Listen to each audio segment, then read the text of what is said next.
This is St. Ardent, a city where secrets flow thicker than blood and every shadow hides someone watching.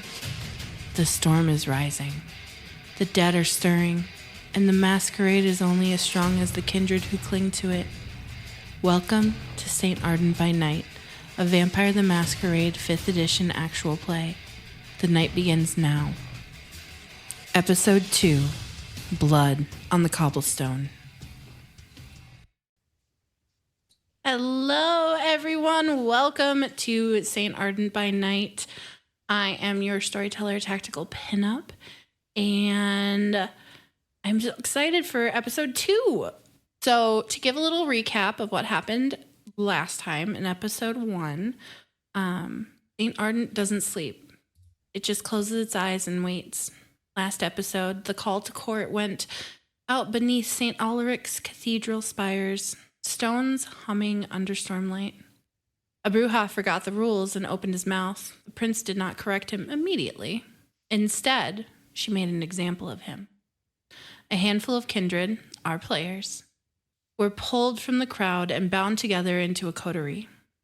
Not because they trusted each other, because they were useful, because they could be spent. The prince gave them 2 jobs: find David St. Augustine and then see the sheriff.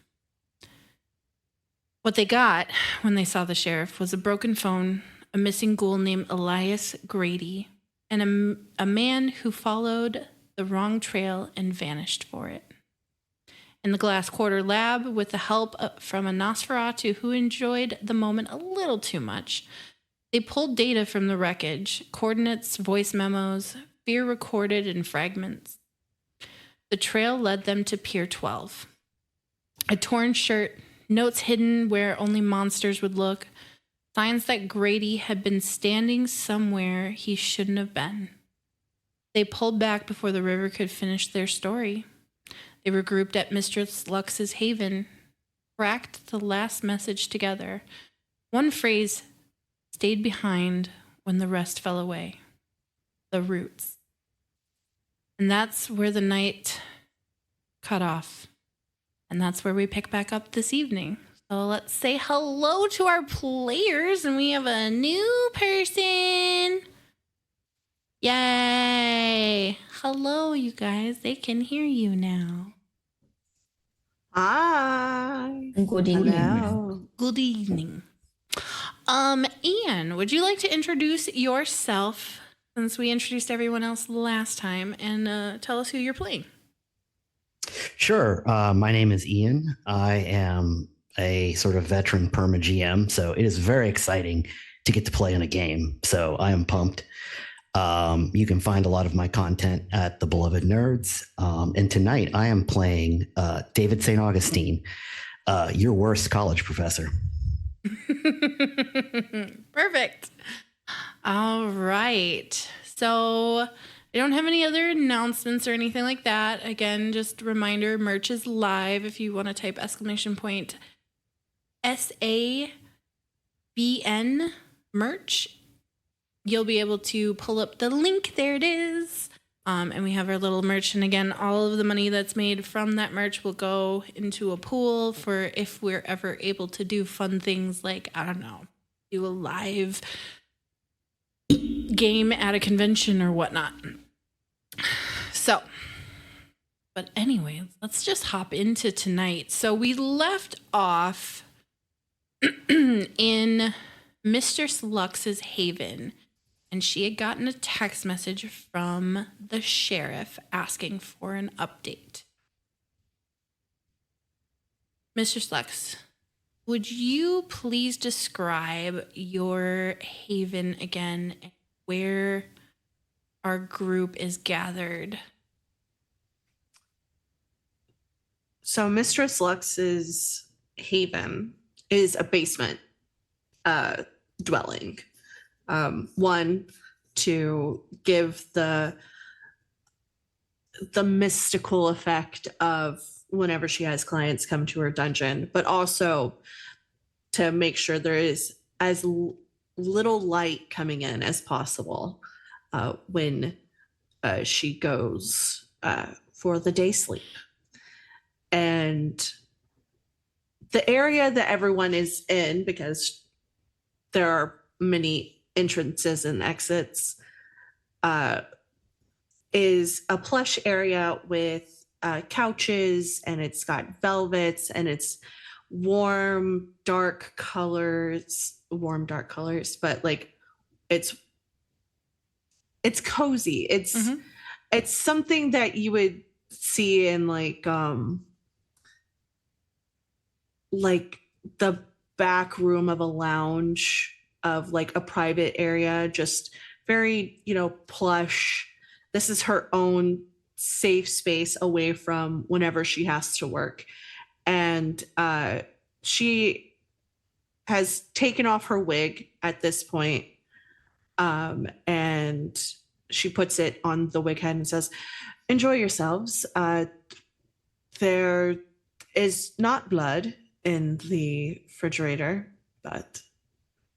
Would you allow the your coterie to stay there for the evening, or morning or day, I should say? Let's see. We're gonna let the dice decide. We're gonna let the dice decide. Perfect. What I like to hear. Odds, no. Evens, yes. That's odds. So no. No. All right. So she doesn't know them well enough yet. That's perfect.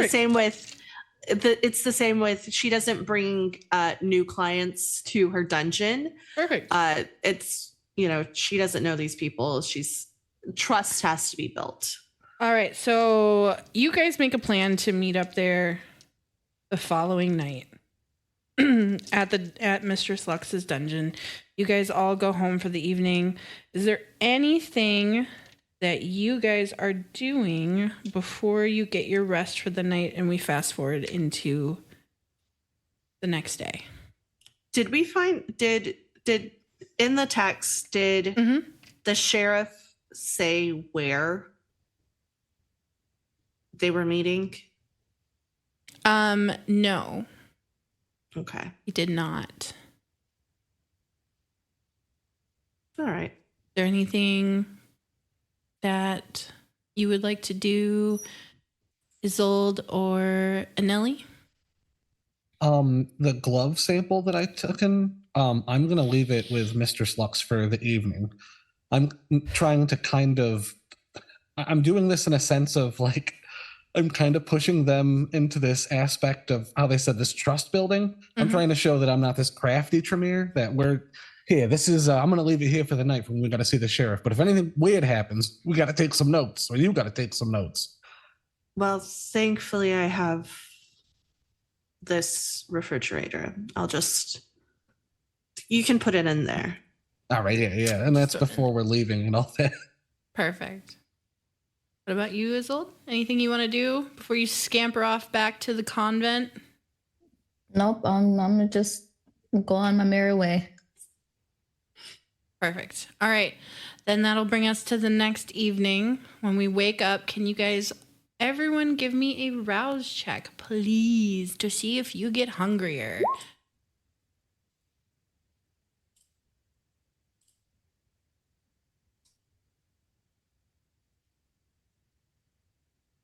I have succeeded my rouse check. I have also succeeded. I get hungrier. Okay, so Mistress Lux is at 2 hunger. I'm going to make a note of that. David? I succeeded. Yay! Okay, so you're at 1 hunger, and Isolde and Anili are at 1 hunger apiece. Excellent. All right. So you guys rise the next evening, this whirlwind of events having happened, you guys being under the glorious lights of St. Alderic's Cathedral, the Princess Elysium, where she holds court. You've been all over in the mud, dealing with super fans of Sister Edith, and somehow her convincing them to leave you guys alone, which was chef's kiss. But you guys do what you have to do before you go meet up with Mistress Lux. Is there anything that you guys want to handle before you head over there? Could I just say in the success of this rouse check, this rouses your hunger, but I'm just gonna say that I went back to Saint Ephraim with our beloved Cadith. Gave me a ride, you know. Mm-hmm. But I think I tried to stalk some of the halls of Saint Ephraim and did find maybe a nice little snack. But with that, there's this weird kind of phasing with it. I get these tastes when I'm drinking in Saint Ephraim that almost resemble food, but it feels like a sensation that's not my own. But it's weird. And then it would cut over to me being on my way to the dungeon, if you will. The dungeon. Dun dun dun.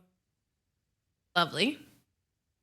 Is there anything that Anili does when he first rises for the evening? Is there certain habits that he has that are something that you cannot do without?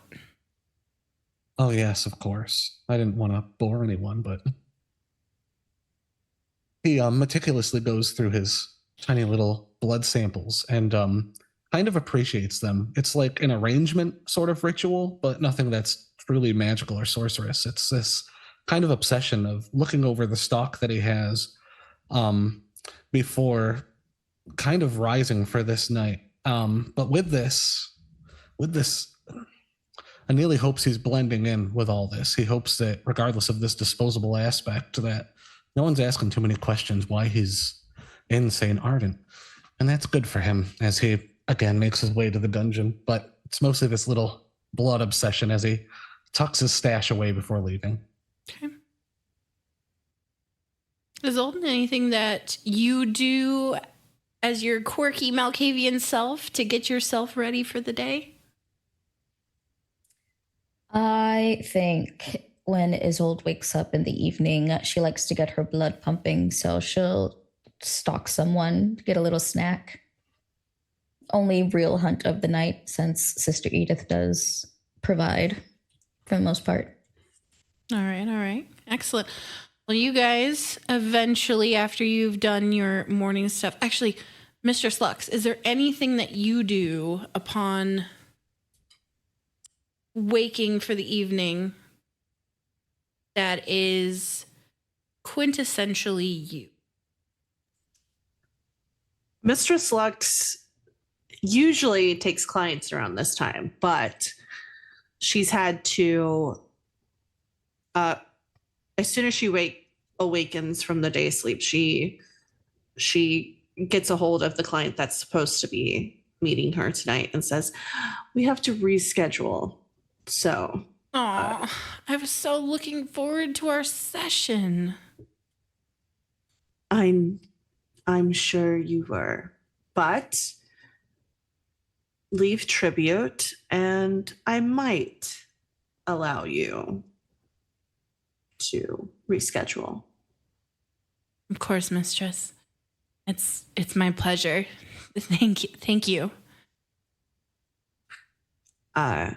She hangs up after like the thought of thank you happens. It's just like, nope. But she would have turned on this LED light that's outside the dungeon window, like the window that is towards the street, and it's a snake. It's a green.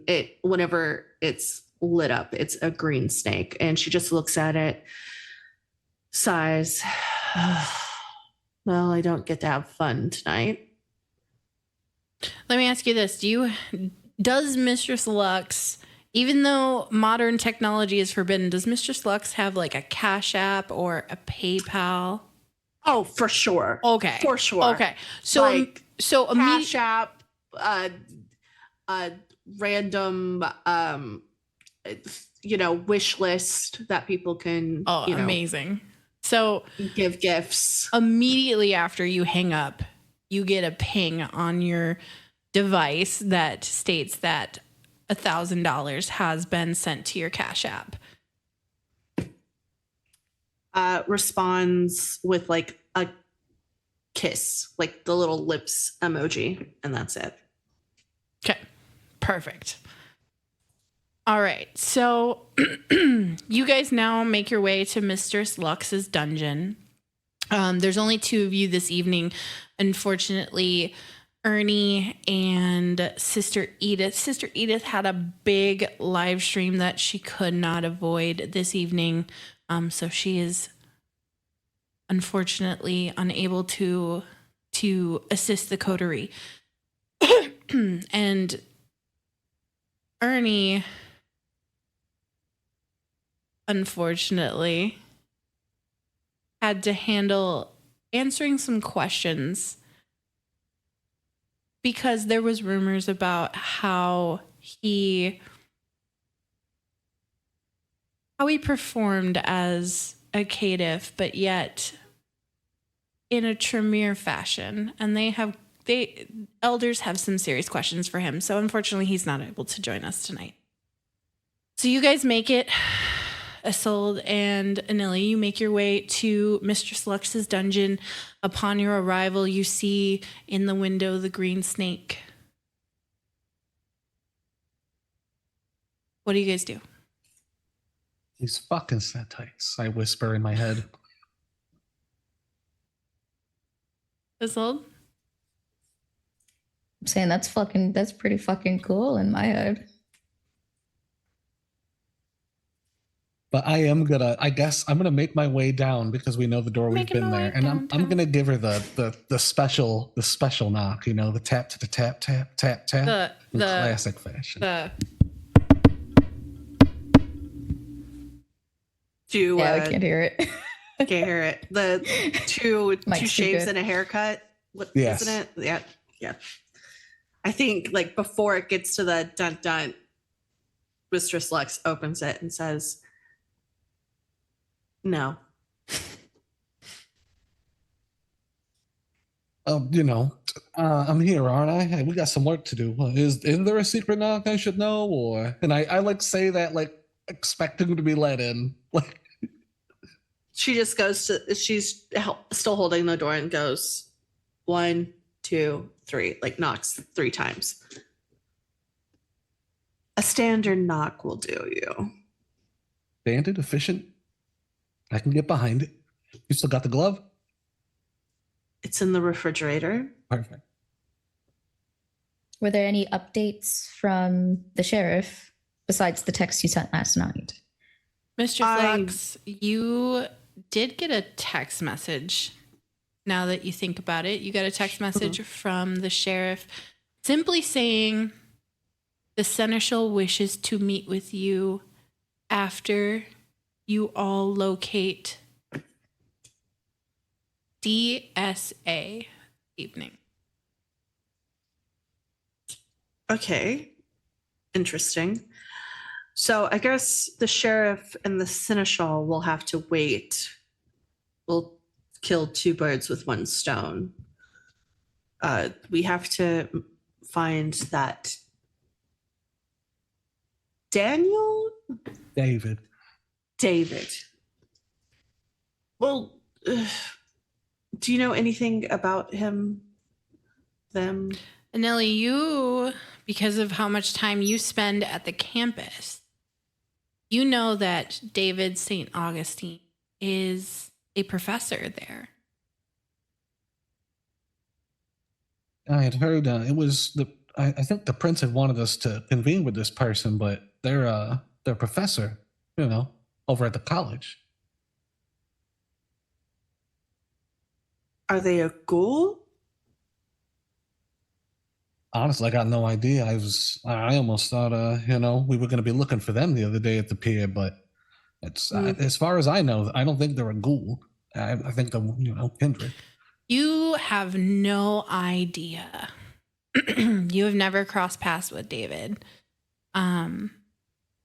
He mostly keeps to himself.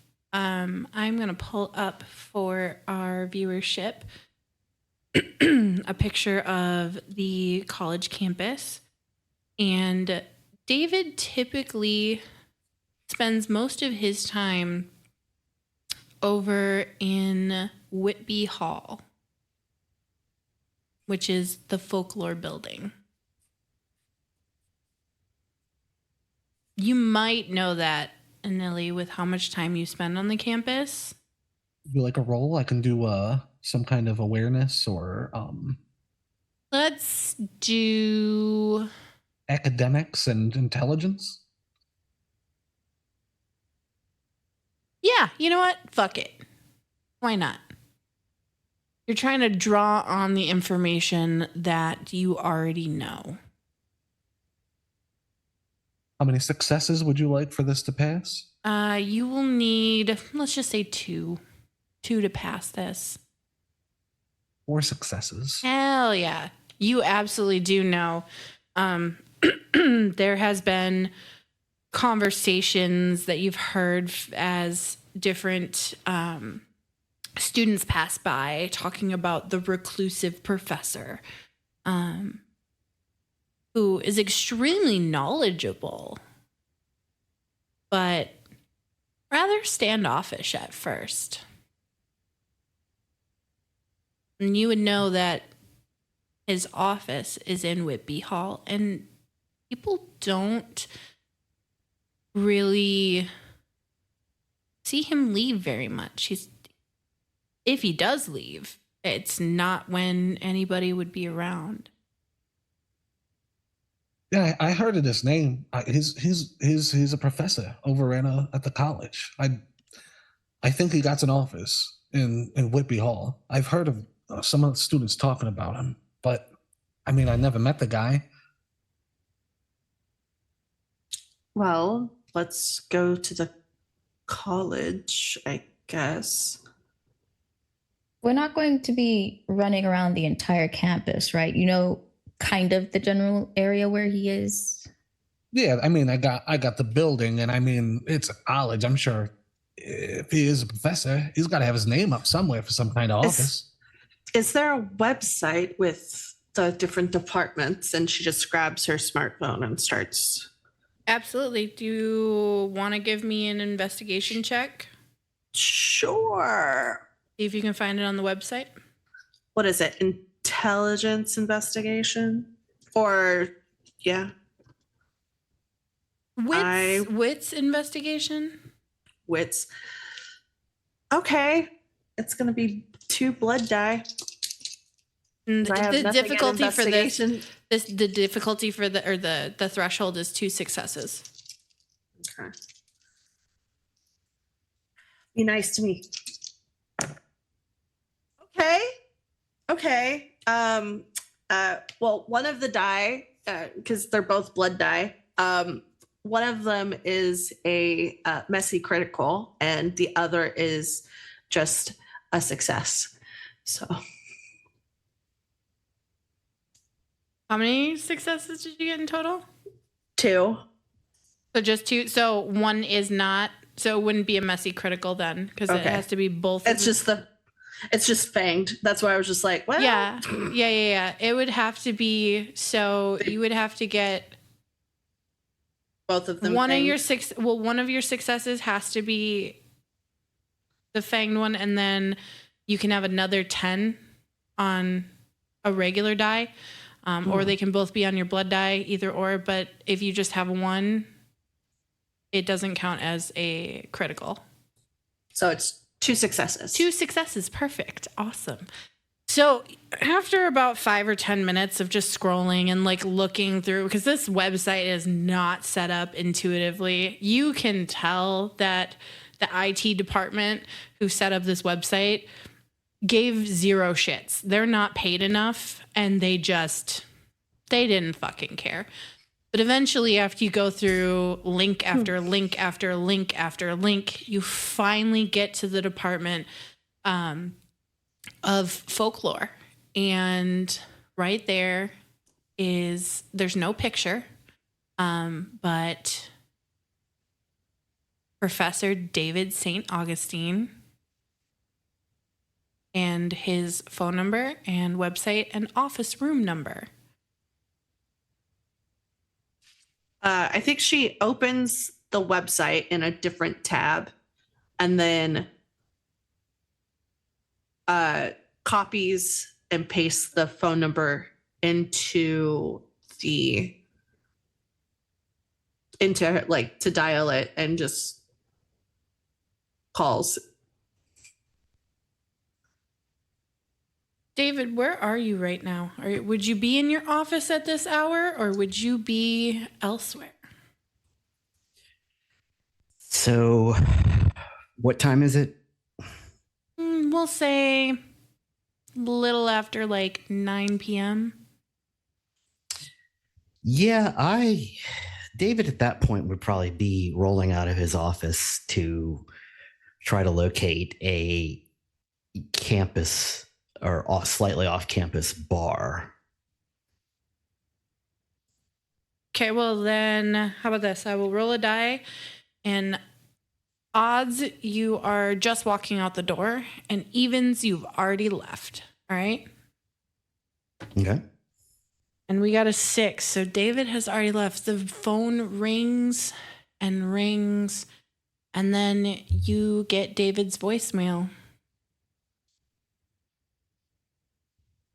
And office hours, he lists his office hours on there, and they end at 9 p.m. So you just missed it. Well, he's not in his office, which means he's probably not on campus. Yeah, I mean, if we really want, we could head over there. I mean, I wouldn't mind just asking a few questions. I used to major in anthropology, so if there's any students about, we could, see if they've seen the good professor anywhere. Maybe we could track them down the old-fashioned way, like a gumshoe. Mm-hmm. Sure. I feel like this is turning into a wild goose chase. Just slightly. So you hear the Malkavian Madness Network as you say that. Here we go again. Goose, geese, run amok around. I fucking hate geese. I look at them weirdly when they say that. Just it's on repeat in your brain now. Madness Network, just whispering it.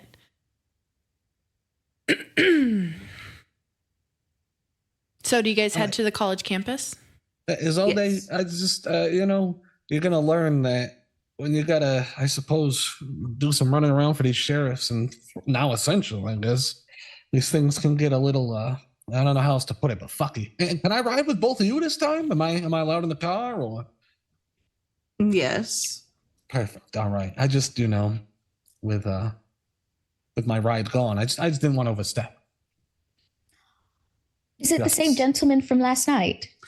No, I don't want them to grow attached. That's fair.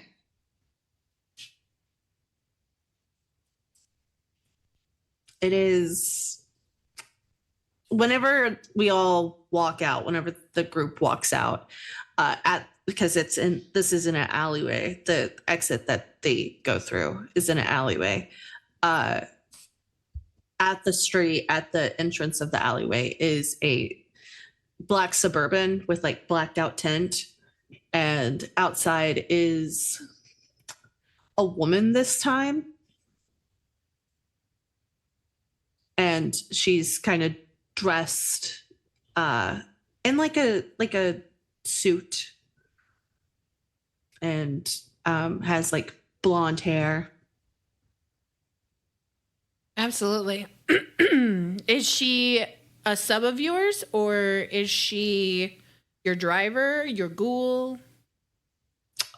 Well, Mistress Lux doesn't have ghouls. Okay. So she doesn't do the ghoul thing.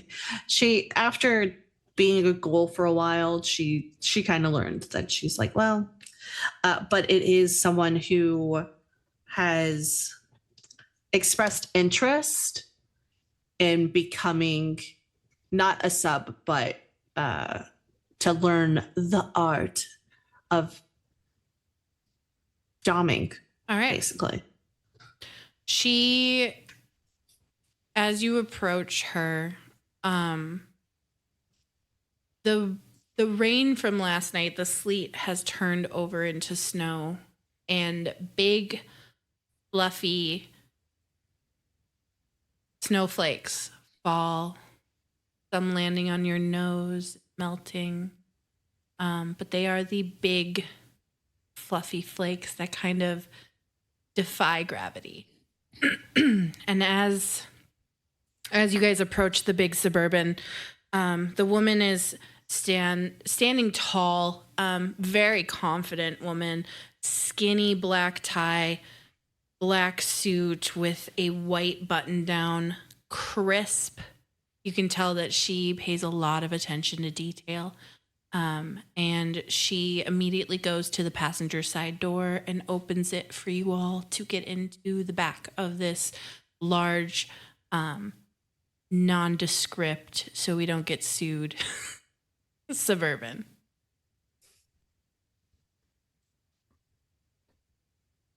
Thank you, Grace.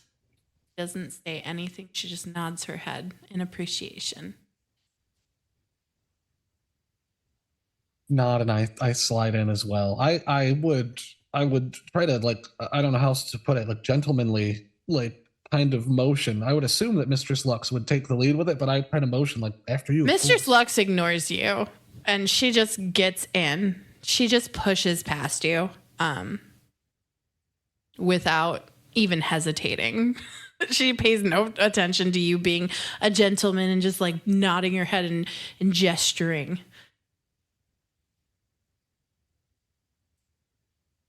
And when we get in the car and the door shuts, I'm gonna look to the snow, longingly, I guess. And I really, I've always loved the snow. It's like it hides the sins of the city. From up front, you hear a snicker from Grace, and a mutter under her breath of, well, clearly you haven't seen freshly driven on snow. I think Mistress Lux just rolls up the window and says, Grace is unaware of things, of what I am. So I'd like to keep it that way, at least for now. Is she like an apprentice? Yes. I've had a few apprentices throughout the years. But some turn out to, they don't have the stomach. So she's on a probation, as it were. I see. I don't like pouring my energy into things that aren't going to stick around. I'm just nodding solemnly as you say it. I don't respond to it. I let it linger. The car starts moving forward as you guys make your way towards St. Ephraim's College. St. Ephraim's was established back in the 1800s. It's a very old college campus. A lot of the buildings were formerly nunneries and have been converted. There's a couple of new buildings on campus, though. And as you guys kind of make your way through St. Ardent, you guys would go past the Riverbend District, past the Glass Quarter, which is the downtown area. And just on the northwestern side of downtown is where you guys come upon St. Ephraim's College. The campus is surrounded by wrought iron gates and fencing that stretches 8 feet tall, with the remnants, now that there's snow on the ground, there's still the remnants of ivy and vines dead on the wrought iron. You see a giant sign that says St. Ephraim's College as you pull into the campus main area. Do you direct Grace to go towards Whitby Hall? Or do you ask her to park away? I think so, because she doesn't have any parking placards, I think Mistress Lux would tell her to park in like visitor parking, and then we'll go by foot. Easy enough. So visitor parking is going to be over by the dorms on the college campus, which is going to be in the exact opposite side of the campus from where you guys are. But it's a relatively small campus, so it wouldn't be too difficult to make it over to Whitby Hall from there. So you guys park in the visitor parking right outside of the administration building and the dormitories. And you guys will need to head west towards Whitby Hall. And Nelly, you would know kind of where you're at. You also would know where the chantry is located on the college campus, or I guess since it's in St. Ardent, they're a little bit less strict about it. You would know where the Tremere gather, so to speak, and spend most of their time. Since we're by the dorms, I had an idea, and I don't know if we could run with it, but I have contacts. Could I do a sort of contacts roll to see if there's maybe some college kids that I sell substance to from time to time that might have heard of this professor and maybe can tell us a little bit about him, where they might hang out? Yeah, absolutely. Absolutely. What would you like rolled for that?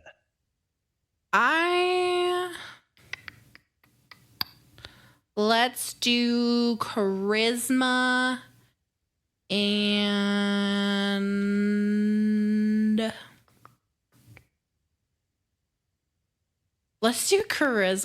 streetwise. All right.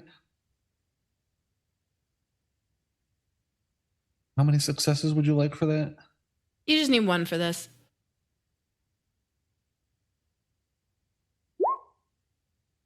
Two successes. Heck And yes. I'll give you something to work with too. So I actually know some of the students who go around here. I'm sure some of them are in the folklore and studies like that. We could pop in really quick. I could just ask around if you guys don't mind. Might save us some time. Sure. Go for it. Just give me a sec. I'll be right back. Right back. And I'm really trying to not split the group, but I'm just gonna kind of jog off really quick, just up to a dorm that I know where there's gonna be kind of your miscreants, if you will. Yeah. There's you actually end up at the dorm room of Channy, who is one of your regulars. Complete pothead. How she has not flunked out of St. Ephraim's College, it's probably because she is getting her degree in philosophy. She is constantly hitting you up for weed. You get some of the good stuff from Buffalo. But Shanny, it was Shanny, right? Yeah, Shanny. Oh, Shanny, I was looking for you. How you been? Oh my God, I just smoked my last bowl, bro. Your last one? Yeah, my last one. Please tell me you got some. I like anything. I don't care. Sativa, indica, bro. I pat down my pockets. I'm like, Danny, I'm honestly, I could go grab some really quick if you don't mind. But I'm trying to look for a Professor Augustine. I think did you take any of the folklore? I just didn't know his. Yeah, it was a prereq for my degree, dude. But like, yeah, I can wait. Like, I'm fucking high right now, bro. Like, I'm fucking high. So we good, but like, if you could hit me up later, I desperately need that good. So No, I got you. But like, this is the thing, right? Is I went past the the hall over there. I went to the God damn it. I went over to the Whitby Hall, and it's past 9. He's out of class. Yeah. Do you know where he hangs out at all? Where I could find this guy? Because the thing is he's just. I'm trying to take some more of these courses, but I need some tutoring too, and you know how it is. yeah, bro. Yeah. Sometimes he hangs out down at the Cobra Chicken. The Cobra Chicken. Yeah, that bar down the street. It's supposed to be a joke. Like, haven't you heard of it, man? Like, wait, yeah, the bar that you passed out at where they drew the mustache on your face. Yeah, man. All right, the COVID. Yeah, all right. Yeah, the Cobra Chicken, because I'm how gonna hook you up extra for this. I just got to take care of it, and bro. I got you. Yeah, can we get some indica this time? Like some God's gift would be fucking mint. You know, I'm gonna try my best for you. If it'll at least be indica leaning. But thank you for this. Man. I'll be back as soon as I can with this. Don't make an ass out of yourself there. Like, seriously, do not drink the Long Island iced teas. They will fuck you up. They make them in a batch, so as it gets down to the bottom, the alcohol's all settled and shit. And so, like, you never know how strong the drink's gonna be. Anyways, honestly, yeah. Like, I mean, as long as they don't got a stage, I might get a little tipsy and do some, improv, and that would not be good. Well, I'm gonna go watch Rick and Morty, man. Enjoy my high right now, and maybe like get some snacks. Like, I think I got pizza rolls, bro.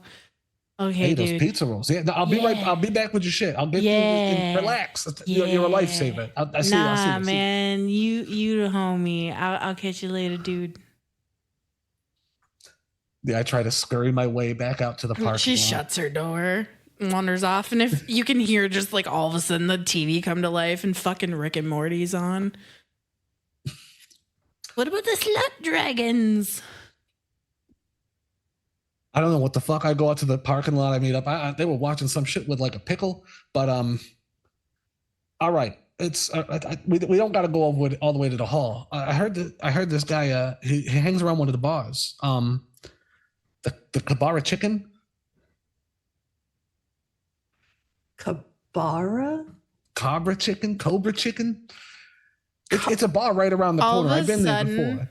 All of a sudden, our little Malkavian hears, gooses are Cobra chickens. It's the geese again. You said something about geese? Yeah, a side eye.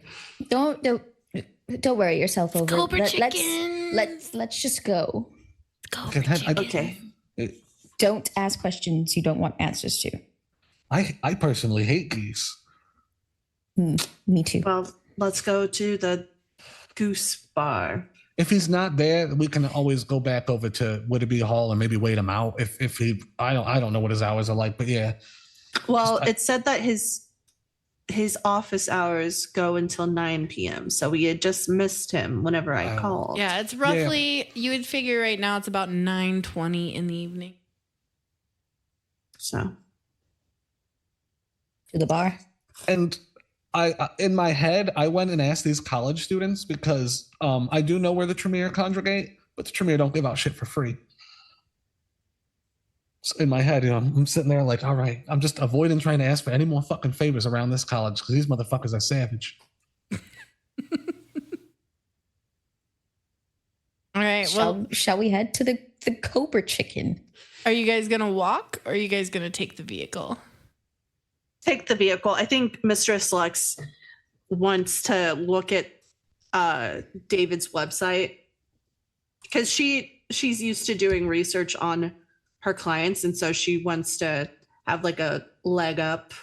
Yeah. Like, all right. David, do you want to talk about a little bit that would be in your bio on the college's website? Yeah, I think that probably, the bio, you think the bio would have a picture? Or we've already established No, it doesn't. Maybe not. Good. Okay. No, David does not like his picture up on the website for obvious. Yeah. Yeah. Good. Okay. Good. So the bio would probably tell you a lot about the courses he teaches, his experience as a folklorist that's traveled all over Eastern Europe, mostly is his area of focus, and that most of the courses, oddly enough, that you see would be like online courses, but he does have on occasion one lecture course that he does, that's like a 7 to 8, 15 lecture Tuesdays, Thursdays. Probably a grad course, like a graduate course. Yeah, something like that. But other than that, it's just sort of his curriculum vitae, which has a number of the publications that he's done, which is surprisingly low. And it would probably also tell you that he is an adjunct professor, not full professor. He has not gotten tenure. No tenure. No tenure.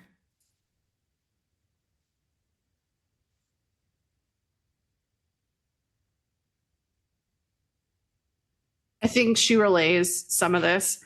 It looks like he might. Is today Tuesday or Thursday? No. Okay.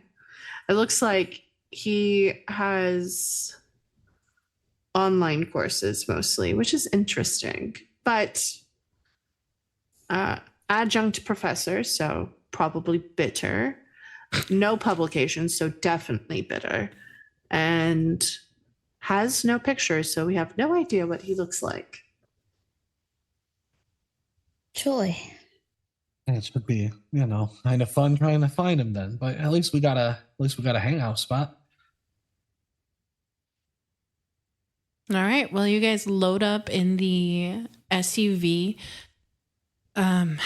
Grace obviously holds the door again. She is a woman of few words. So anything that you guys say to her, she just nods. Doesn't really speak. She closes the door for you guys and then hops into the driver's seat and gestures to you, Mistress Lux, and goes, "Where to, ma'am?"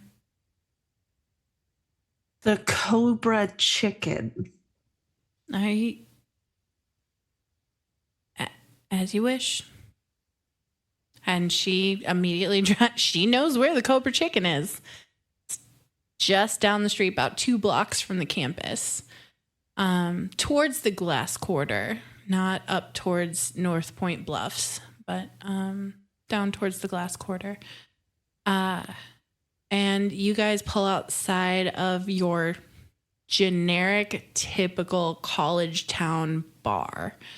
They have heat lamps outside where you see several college students smoking, in a gated off area where they can have their beers outside with them. And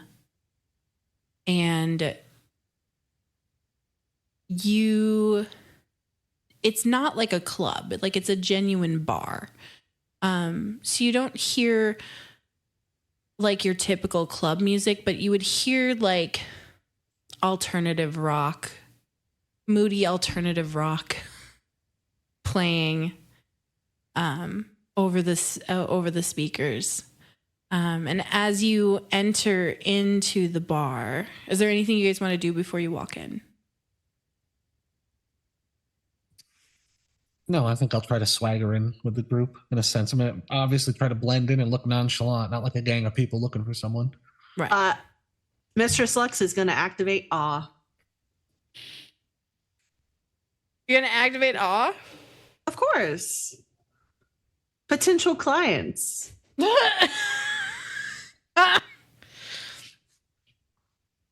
Remind me, does awe require a rouse check? It does not, I believe. Hold on. I believe it's free because it's a level 1. Oh, there went my books. Because I am not super So it's familiar. presence. Right. Presence. Awe is free. But if somebody wants to like roll against it to like try to not be, it would be manipulation and presence versus composure and intelligence. I mean, these humans aren't gonna know what hit them, so Yep. they're not gonna do anything.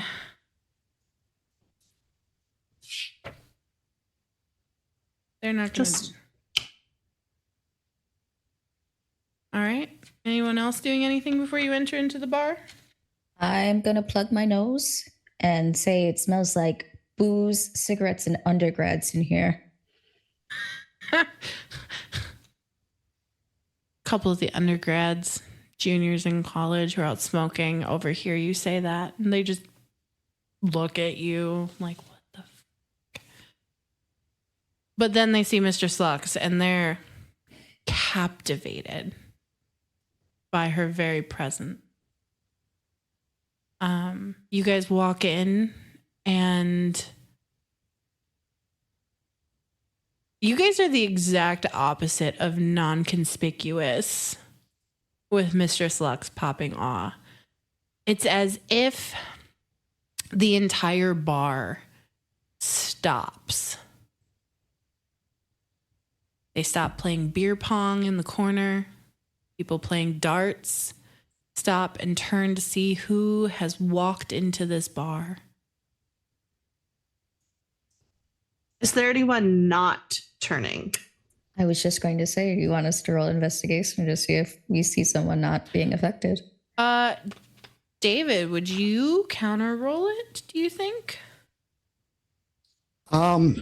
No, I think that he would be in the middle of like sort of, for lack of a better word, holding court with some undergraduates, like in a corner of the bar.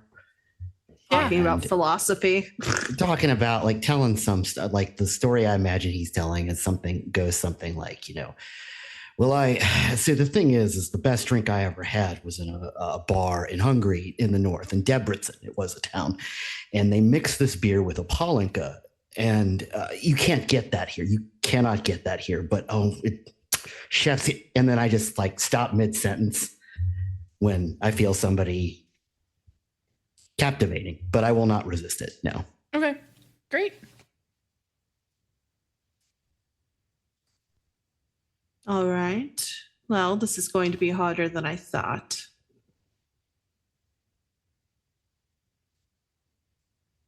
Well, with this, could we do any kind of a wits awareness, something to stay in the room?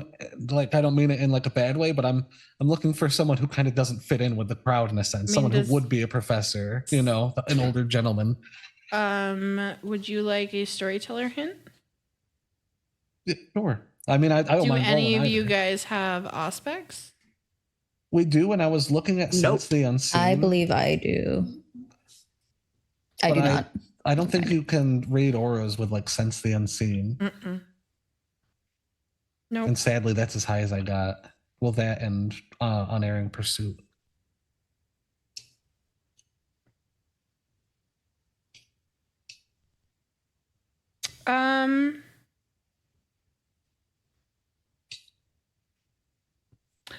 No, Sense the Unseen However, really fit.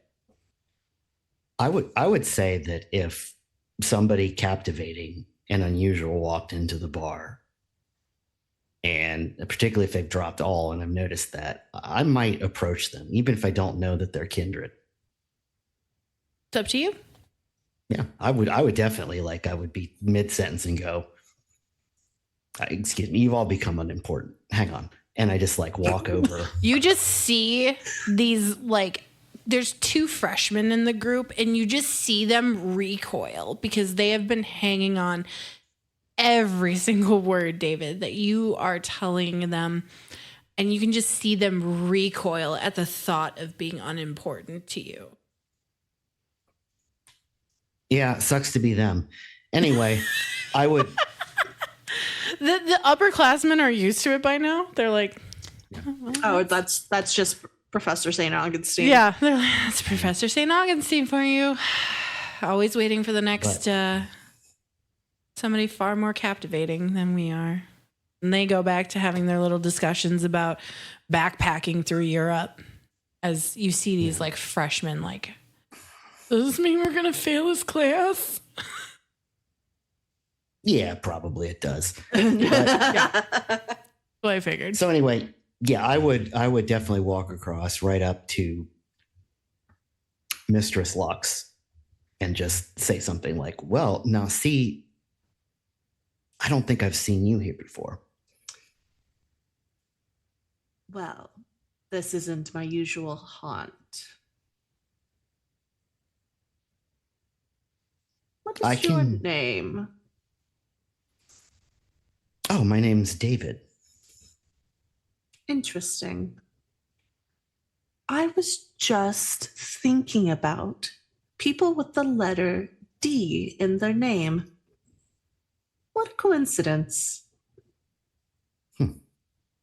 So you're working on your letters right now, or just? I think at that she just blinks, like, you're exactly who I was looking for. Can I buy you a drink?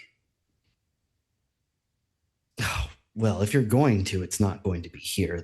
The drinks here are terrible. Oh, I'm sure. The Cobra Chicken is only known for their Long Island iced teas, and it's only because it's like all alcohol and a of Coke. Yeah. And they have probably quarter nights. Oh, on, yeah. like Absolutely. on a Wednesday. Absolutely. Absolutely. $5, you can get a bucket of beer. You can get like several bottles on ice for like $5. Like it's your typical shitty college hole in the wall bar.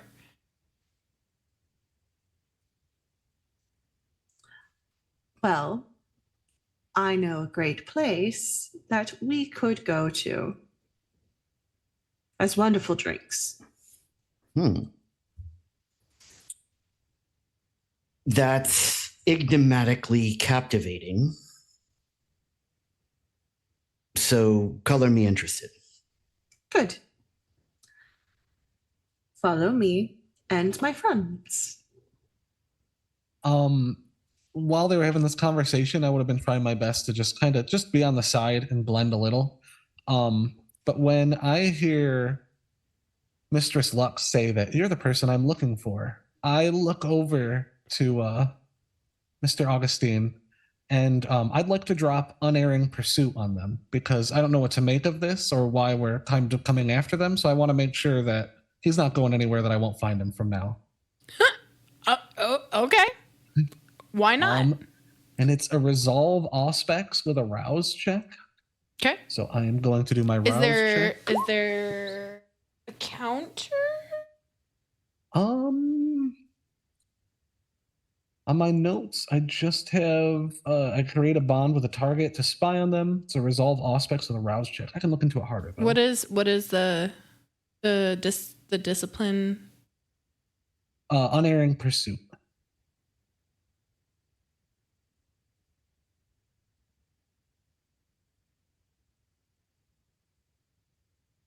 I love Control F. I just want to make sure that I'm able to. Is that one blood sorcery or is it? I'm trying to remember. It's aspects. Aspect. Oh, Yep. You said that. Yeah, it has a dominate component to it. Where is it?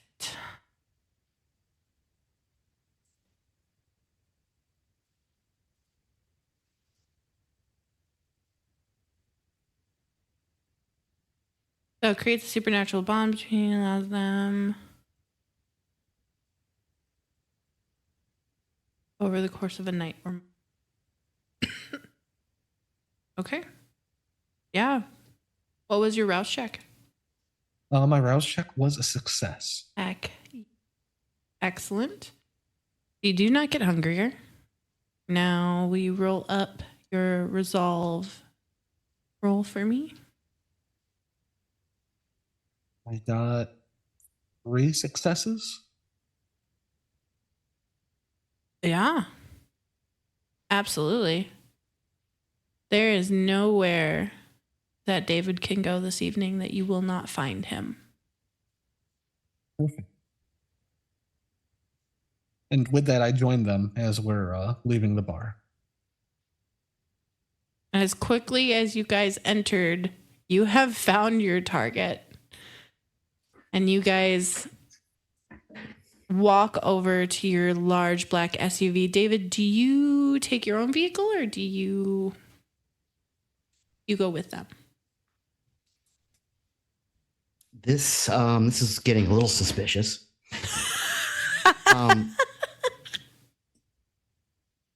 So I kind of stop. I'm like, so I didn't quite get all your names.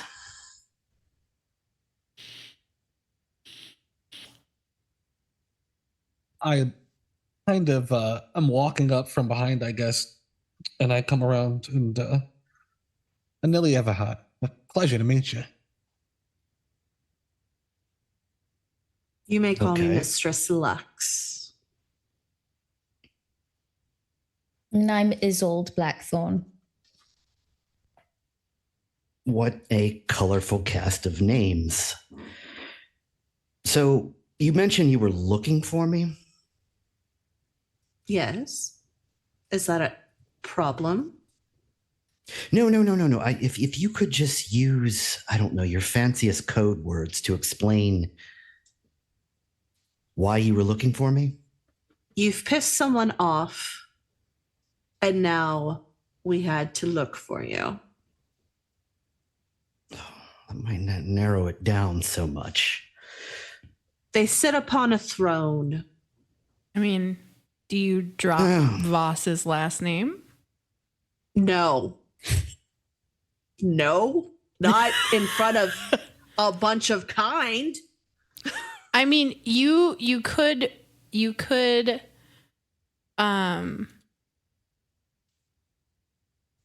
I mean, the last name really isn't breaking the Masquerade. Voss Industries, that's a name that's well known in the city. Okay. Does Voss ring a bell? Oh, it rings several. I'll ride with you then. Good. I would hate to have to hunt you down more. What a merry game that would be. Well, let's go, I suppose.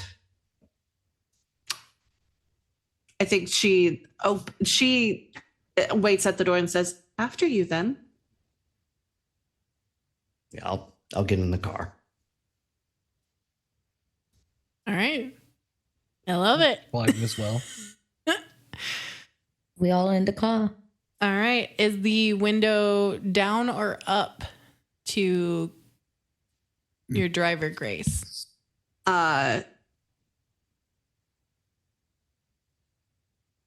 Down right now.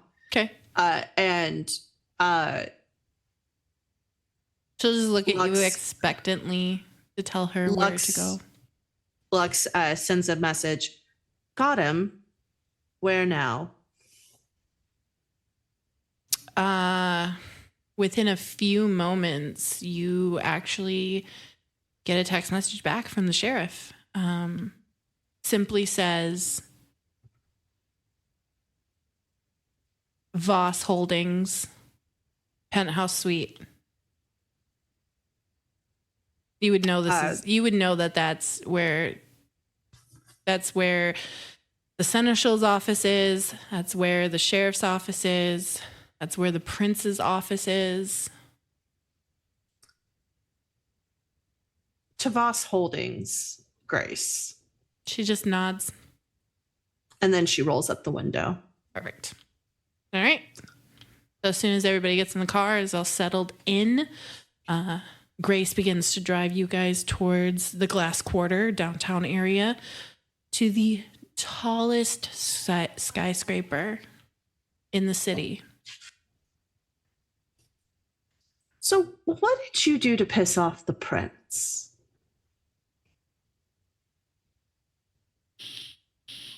You've got me. They said that you have been gone from court way too long. Oh, that. Well, don't think I'm a member of the staff, but We're all part of the court, whether it's Right. wanted or not. right. Well, it was certainly intentional. Were you in Eastern Europe or something like that? No. Have you felt it in the air? I mean, what are you trying to get at in the plainest of terms? In the plainest of terms, and sometimes things can't be put in the plainest of terms, and I hope you understand that, but the city feels changed. There's something wrong with the river. Oh, you're one of those. So you know of the hum. Immediately hum. upon saying the hum, Isolde, you start to hear that hum. It's like a needle being pushed from the back of your brain up to the front. It is distracting. It breaks your concentration with the conversation. You feel the madness network fighting against it within your psyche. Are you working with Elias Grady? No, this is more a personal feeling. Let me see. So no digging around in the river, as it were. No. I don't need to dig around in the river to know something's wrong with it.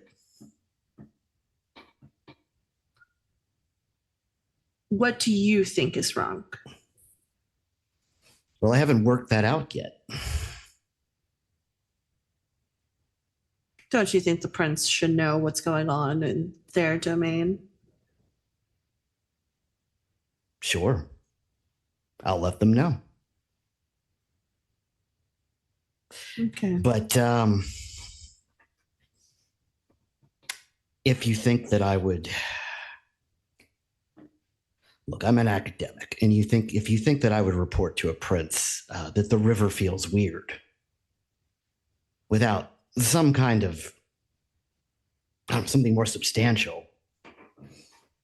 The plants, the roots, the text, the hum, the plant. Where's the plant? Someone took a sample of the plant. Oh, it's in the fridge in the dungeon still. I didn't bring it with us. Shit. Kind of fucked up on that. So you immediately, upon saying the roots, hear this cacophony in your mind of the madness network, as if it all the voices rose up at once.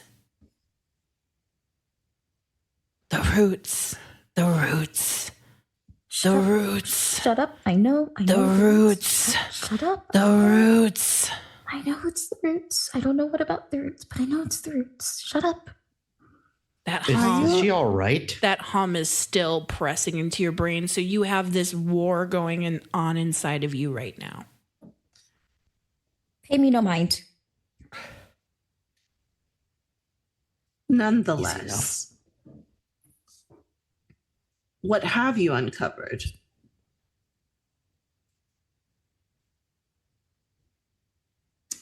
Have I uncovered anything else? Not really. Not really, yeah. No. David, you felt very uneasy given your knowledge of folklore to this feeling and this sense. You've experienced the hum yourself. This low frequency hum that's disturbing, frankly disturbing. And when you left the city, it was because you wanted to seek out research that you did not have access to in the college. And you left without telling anyone where you were going.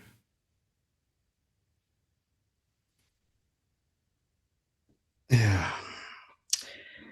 So full disclosure, I have some anxiety about this. This hum. And I thought maybe if it's related to the river, maybe, I don't know, maybe looking into sources, perhaps if I could find some of my clan sources, maybe I could figure something out.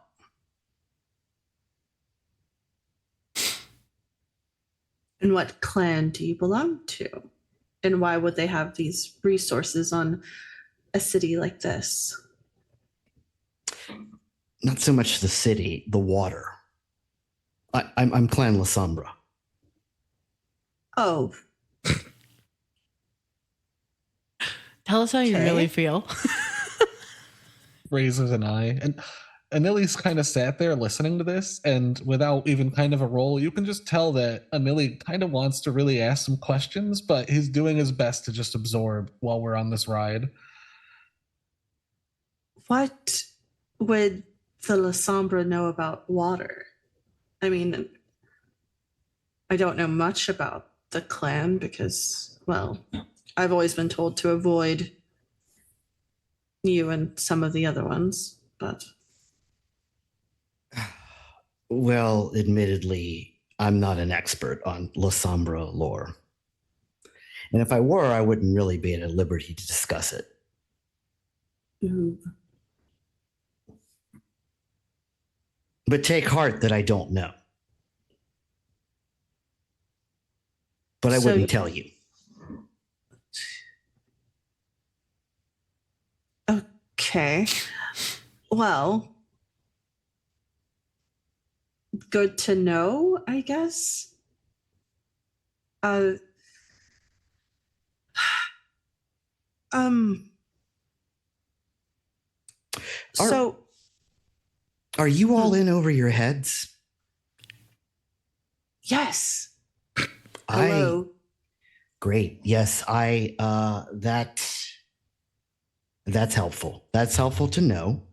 I'm not from the Because- city. I was forced to be around Hmm. these people. No assuming you're- offense. No, I'm assuming you're None lucky taken. if it's us coming to look for you too, instead of, someone worse. True. yeah. That has not escaped me.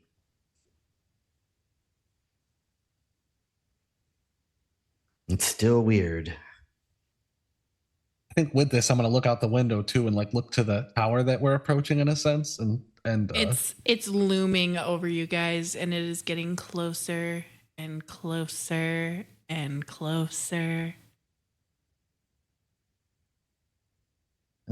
maybe I could say that we might be lucky and maybe learn a few things while we're here, but I feel like this has nothing to do with luck. What do you, I mean, you're a folklorist. What brought you to the city? Are you from here? Yes, it's a job.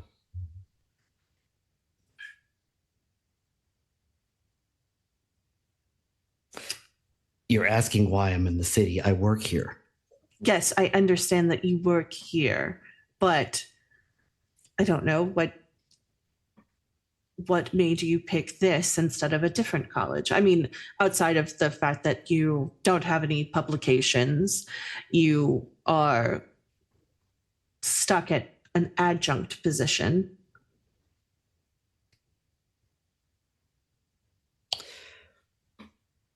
I feel like you're insulting me. Are you insulting Yes. me? Yes. Oh, I appreciate the honesty. Honesty is the best policy most times. Well, let me explain this. I don't have a lot of time, at least before, to write articles because I'm an alcoholic. Okay. Now, it's quite difficult to write articles because the computer blows up when I try to touch it. You could type on a typewriter and then give it to a TA. Isn't that what they call them? Teachers' assistants, research assistants. Yes. So let me tell you, it's been an absolute joy that not only do I have to go to irritating faculty meetings, but there's a whole new faculty meeting that I have to go to. So there isn't a lot of time to write articles. So I'm sorry if my resume doesn't meet with your approval. Oh, I don't care about your resume. I'm wondering why you would pick a job here if you're not from here. Outside of desperation. Did you, Well, come you've solved that mystery then. desperation? Of course. Were you here before you returned? Yes. Huh. Interesting. Well.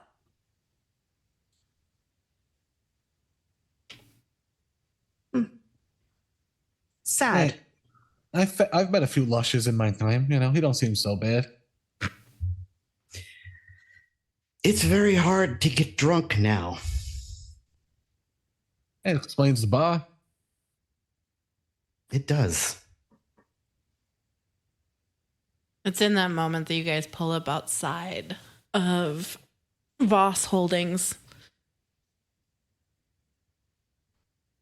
There's a knock at the glass window separating you from the driver, Grace. Lux just rolls down the window. Yes. We're here. Okay. Open the door. She immediately gets out and opens the door and stands with her hands folded in front of her, waiting for you all to get out.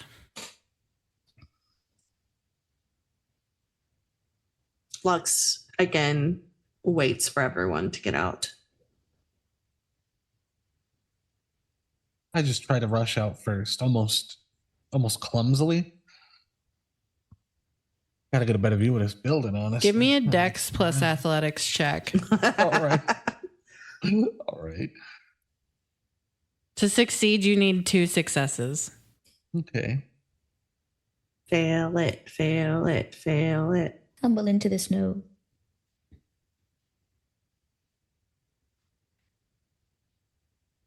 And no success. None. You Yes. You go ass over tea kettle as soon as you step out. Somehow you manage to find the one icy patch.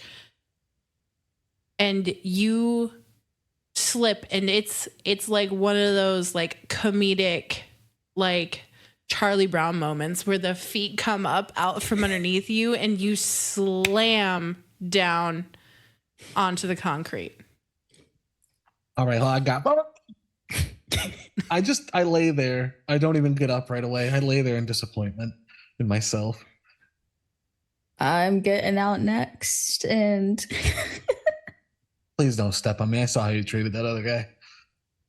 Just all of a sudden, his soul gets down and just like starts making snow angels next to you. It looks like so much fun, Emmett.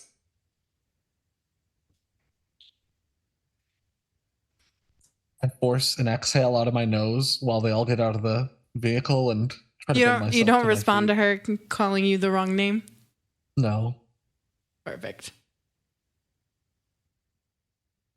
Mistress Lux gets out last, and she doesn't step on him. She steps right next to him and gets down, not face to face, but just kind of looming over him. You know, you shouldn't try so hard. All you had to do was ask if you wanted to be stepped on.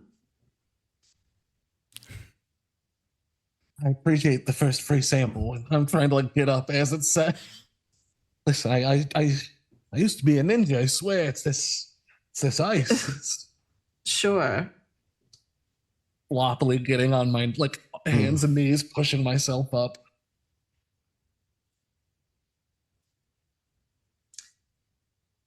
Grace just stands there, stone faced. Grace, you can leave. Leave, or hold the car? She looks back as she's being questioned. What did I say? Right away, ma'am. Shuts the door, goes around to the driver's side, drives off.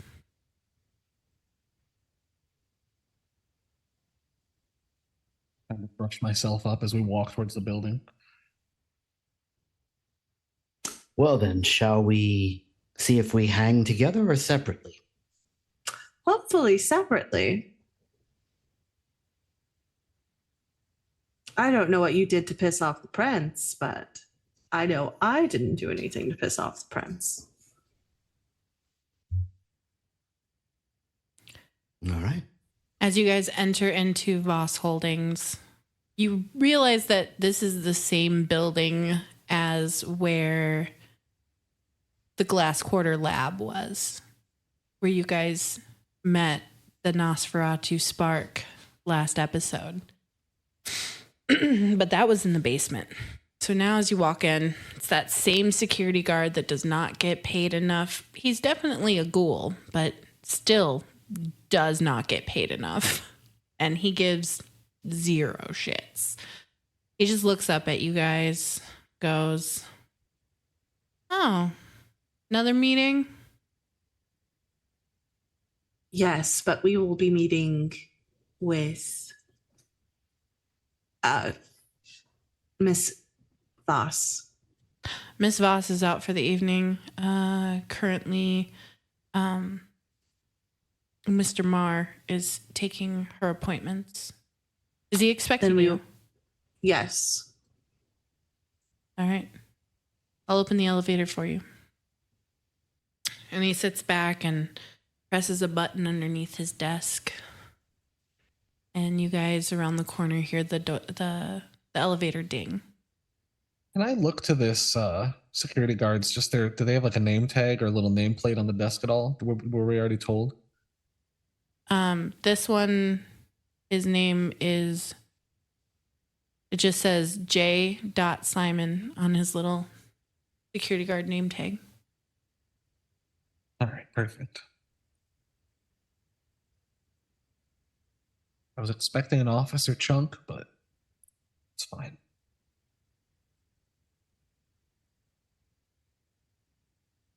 Do you guys go get in the elevator? Yeah, of course. All right, you guys get into the elevator, and this building has got to be 70 stories tall. So you guys ride the elevator up to the 70th level. It takes a bit. What is going through your guys' minds right now? Are you guys talking to each other?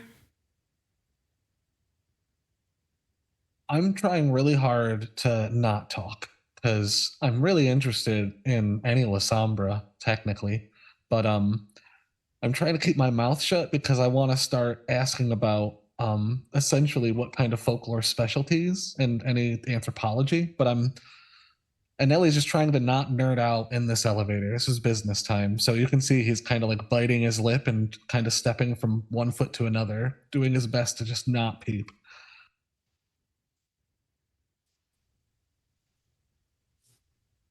Mistress David Lug. will. Oh, go ahead. Go ahead. No, go ahead. Oh, okay. David would just be kind of reviewing in his head what he's going to try to say, like running through these scenarios. So he's not like talking, but he's definitely doing that sort of eye squint thing that people do when they're like thinking about something to themselves.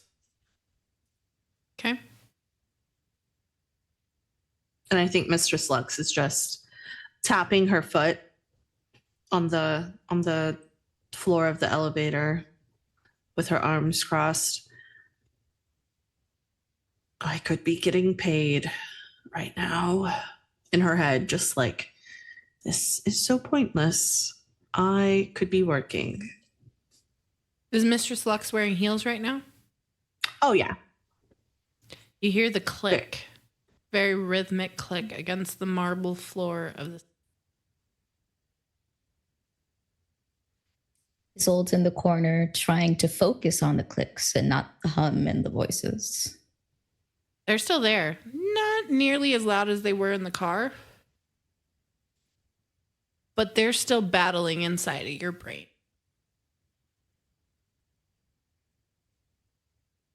All right, well, you guys reach the top floor. The elevator dings open, and it opens into this onyx black hallway. The floor is, it almost looks like polished lava rock. And the walls are textured, maybe slate. But it is, there's a couple of plants here and there, like just typical, like peace lily, that type of, maybe some palm plants, your typical house plants, but it's fairly sparse. There's 2 couches on a set of glass, like next to a set of glass doors on either side, and they're very modern. So like solid black leather cushion with dark steel, like it looks like squares on either side, just very like symmetrical, very modern furniture. Doesn't look the most comfy either. And you guys step through the glass doors and you see a receptionist desk. And the way that this floor is set up is that there is, much like the basement, there is a center conference room that is completely glass. But then along the hallways around it, there's different office doors. And on the far side, you see this like blood red stained oak wood double doors and a little placard that if you get close enough, you'll see the name A. Voss and then CEO. And if you take a second, you'll see the names of several other well-known kindred in the city have offices here. There's a receptionist at the desk. Mousy looking girl, brown hair, thin lips, and they are pursed together in concentration as she stares at her computer screen. I think Mistress Lux just knocks like right in front of her. She On jumps. Oh, sorry. You scared me. What can I do for you? Welcome to Voss Holdings. Mr. Marr, please. Is he expecting you? Yes. She picks up her phone and presses a couple of buttons and then holds it to her and waits. And waits. Mr. Marr, your guests have arrived. They are here at the front desk. Shall I have them go to the conference room, or would you like to see them in your office?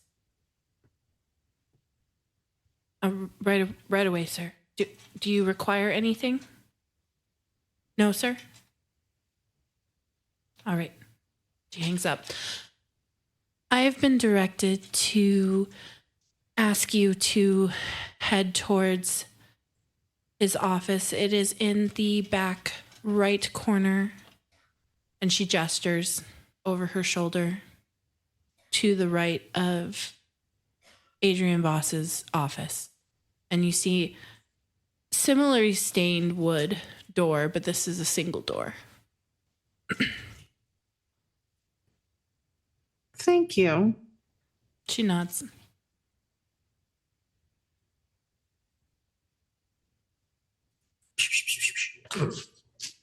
You guys head back to the office? Yeah, as we go, I don't want to be too extra, but can I sense the unseen while we're up here so I can see if there's like any wards or anything around us? I mean, sure. All right. Would you like wits aspects or resolve aspects? Your choice. Okay.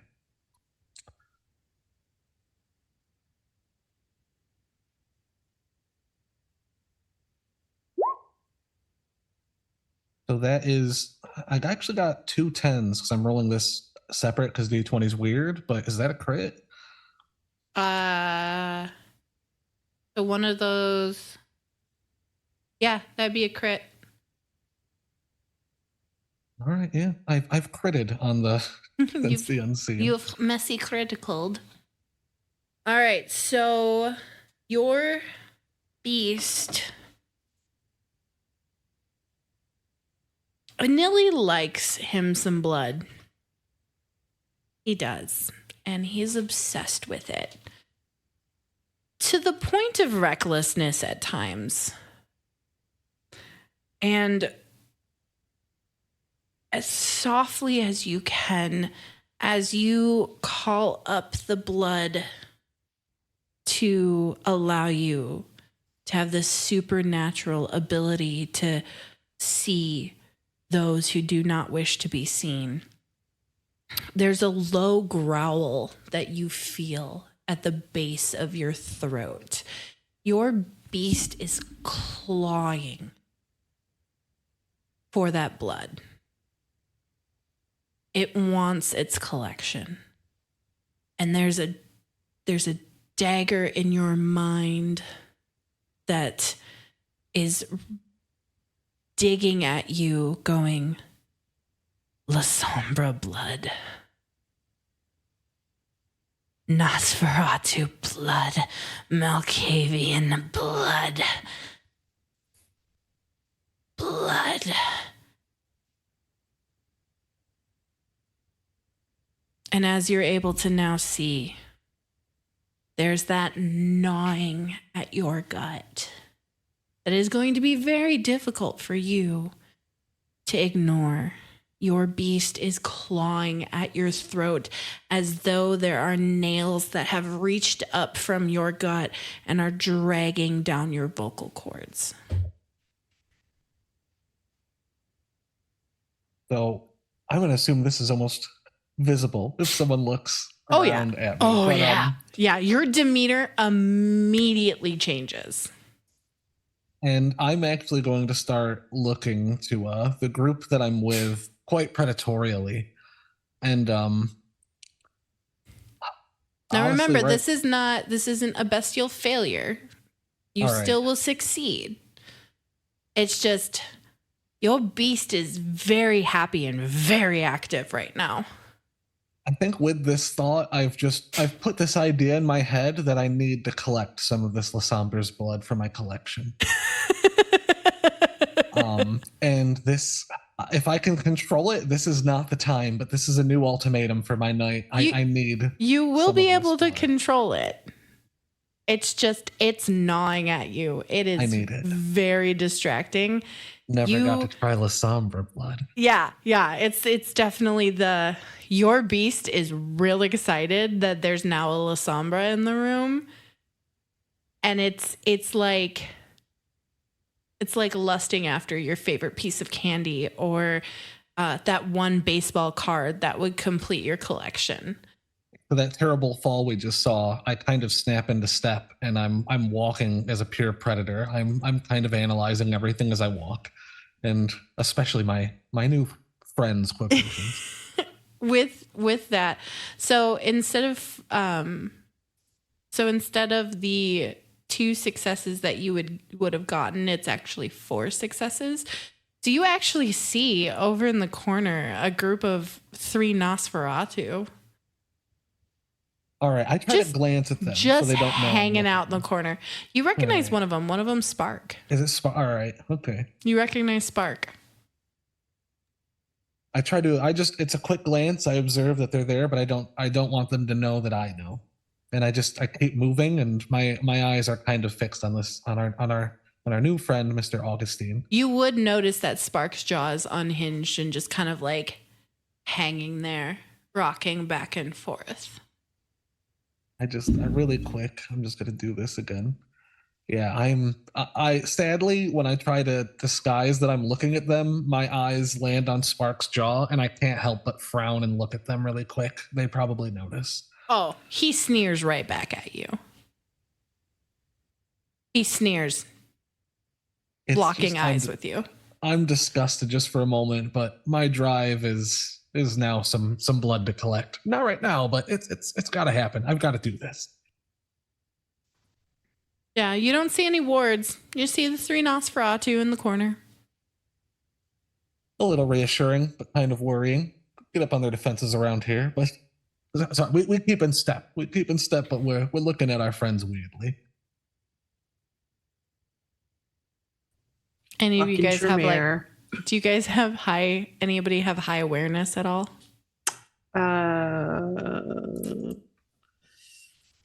Nope. Nope. Nope. Nope. Does 2 count? No.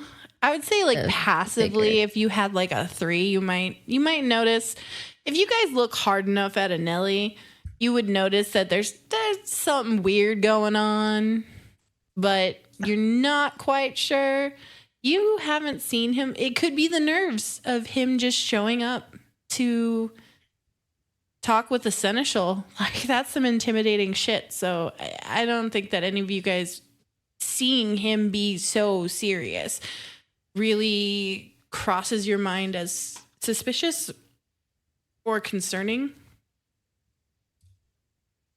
But you guys make it to the door, and the door opens as you get to it, as if somebody was waiting, listening to your footsteps click across the lava rock floor. And as you enter into this office, it's as though you have been transported back to the 1920s. We're talking deep red leather with gold accents, dark, rich woods. There is a fireplace, but no actual fire. It's one of those electric fireplaces. But there's a faint scent of cigar smoke. And softly on a record player in the corner, you hear the scratchy vinyl of soft jazz music. And there, seated before you, is Tobias Marr, the seneschal of St. Ardent. And his hands are folded on his desk. He is dressed in a relaxed suit, though it has an air of 1920s glamour. He has a 1920s style tie that you would see gentlemen wearing at high society parties, or if you read The Great Gatsby, you might envision. His suit is very tailored, immaculate, in this soft, tan, buttery brown, almost like brown sugar. His undershirt is a muted gold color, and his tie is an accent color of baby blue that matches his eyes. Almost like the blue that you would see as a runoff from a glacier. That crystalline blue. And he just sits there, expectantly looking at you all.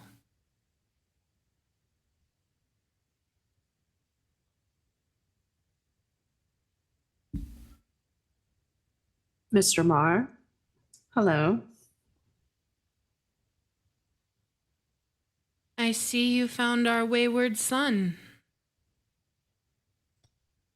On that, Mistress Lux just moves out of the way and like back. So David is front and center.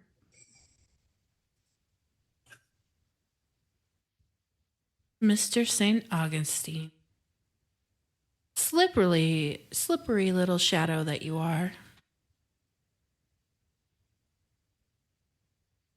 Good to have you back in our presence.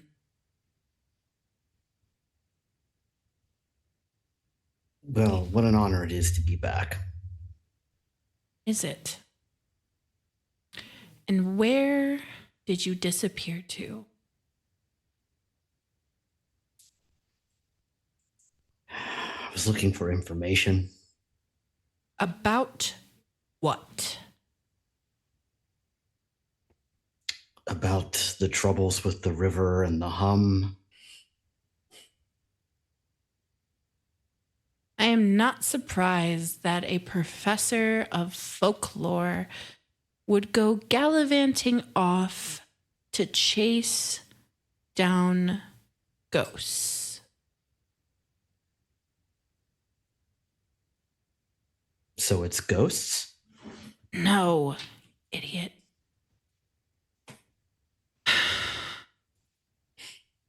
Instead of communicating with the tower, you chose to run off. And Adrian Voss, our prince, was not able to seek your assistance. Therefore, you, sir, have failed this city. And I am under direct orders to assign you to this little coterie. Wait, we still got to do more? His eyes just immediately lock onto you, Anili, and he arches a brow. Anili kind of freezes there, still like looking over to the others and back, and knowing he like spoke out, and he looks to him and goes, "Of course." The prince will be done with you when she is done with you. And I live to serve. My apologies, he says with a smile as he still eyes his friends oddly. He arches a brow again and goes, "You are quite the brown noser, aren't you?" I refrain. I let it hang in the air. His eyes dart back to David. Mr. St. Augustine, how lucky we are to have one such as yourself, an expert in folklore. I am not concerned, nor is the prince, about some river nonsense until proof is gathered. That is an old wives' tale. Your area of expertise. What I am most concerned about is what folklore has to say about blood resonance going haywire and causing masquerade breaks in this city. You left your post, sir, and the prince is not happy. However, she is not a prince that does not give second chances. So you will align yourself and become familiar with this coterie, the prince's coterie. You will do as you're asked, and you will investigate what we need.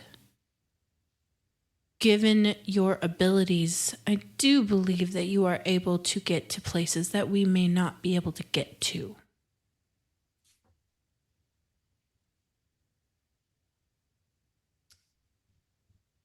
I will do what I can. I'm sure you will.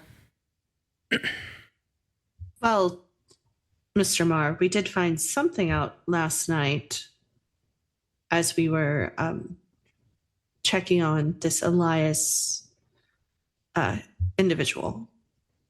And what of Mr. Grady? Have you learned? Well, he was investigating the river, which is an interesting coincidence.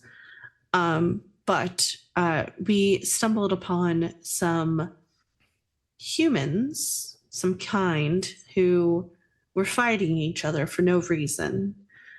And they said that they've been doing it since this individual, some weird person from a bar up the road from Pier 12, a biker bar. Lollies. Sure. It's the only one that's near Pier 12. The only biker bar that I know of in the city. It's a frequent hangout for the Bruja. Well, after that, and of course the comment from the Bruja last night at court at Elysium, we can safe to say that something is at least brewing there. Something's in the water. We also found a bloody scrap from the water that has remnants of Mr. Grady's blood on it. So we're safe to assume that he has met his demise. Or it is at least hurt enough that He's he left MIA. traces. Interesting. All right. So your task this evening is going to be to dig in more about Mr. Grady. I have been informed this evening that his car was found in an alleyway near Pier 12 and was towed to Voss Storage and Impound over in the Iron Veins district, so near the docks. I have this paperwork so that you guys can find his vehicle. And here are the keys. I would like you guys to go and investigate his vehicle and see what can be turned up. I have not personally seen it, but I have this picture of the undercarriage as well. And he slides a manila envelope across the desk towards you guys, and I will be posting in our Discord 2 pictures.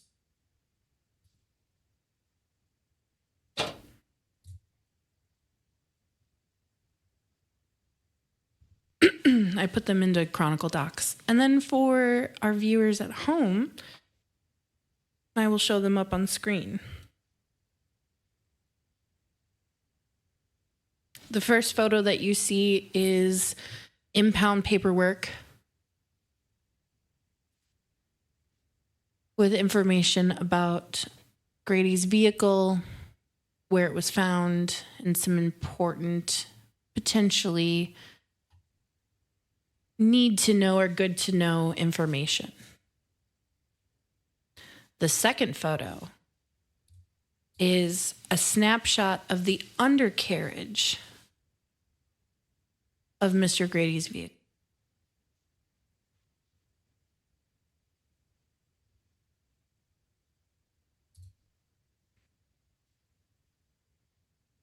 Tobias Marr just sits back and waits for your guys' reaction to this information.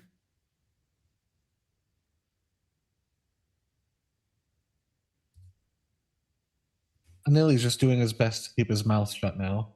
He doesn't need to get anyone else into trouble. And he's going to look to the paperwork, to whoever's collecting it, and kind of just wait for them to take the lead, in a sense of, he might just say, well, ready to get back to work. But who is his dominator? The Grady. One of the Ventru. Well, wouldn't they have noticed that he was dead? Isn't there a connection? I don't think that this particular Ventru was very aware. They were rather young, and they are being dealt with accordingly for letting their property go and do something so reckless. Do we also have authority to check out his accommodations? I see it's listed. I've got my sheriff and the hounds working on that. I want you guys to investigate the vehicle, take samples, especially of that muck that's plastered on the underside of the vehicle. We need to understand what is going on here, and we are currently out of our depth. Of course, Mr. Marr. And Mr. Slux just passes the paper to David.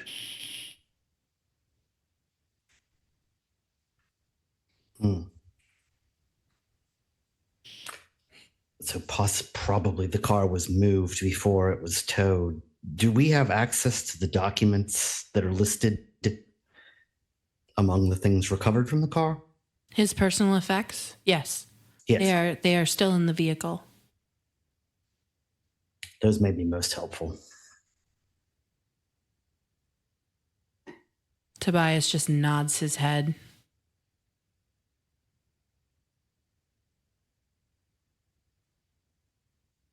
Well, you have a good evening, Mr. Marr. You as well. And remember this. Yes. Grady's vehicle was secured under protocol. During the storm, it registered abnormal activity as stated in the paperwork. I do hope that you all put this at the most forefront of important activities for the evening. Of course. We live to serve. I will expect a full report when you guys are finished.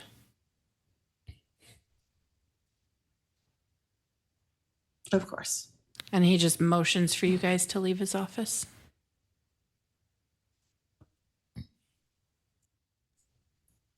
Leaving. Just. Don't have to tell me twice. I'm out.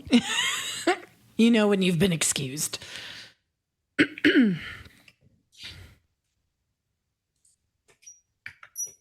So it'd probably be best to have a place to reconvene so we can move forward with some kind of plan of action.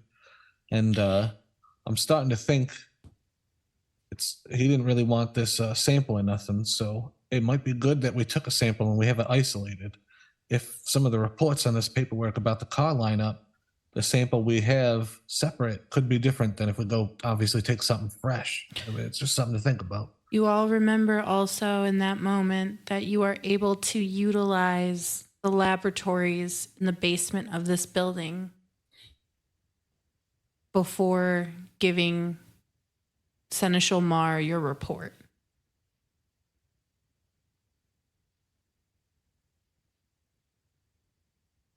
Well, we can utilize the building and we can talk to our little Nosferatu friend, if so.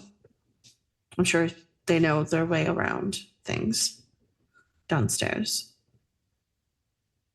I'm still looking at everyone quite predatorily. But should we you think we should just maybe head over to this garage first, see if we can get some samples, maybe stop back by a dungeon to grab the sample we already got to, and then maybe hit the lab of what we might collect? Yeah. Sounds like a perfect plan. Augustine, you're in it with us now, it seems. Yes, we're a regular Scooby gang now. Great. Reggie? Scooby snacks? Yep. All right. So you guys walk out of Tobias Barr's office, and the receptionist is once again focused back at her computer screen, focused on whatever she was working on.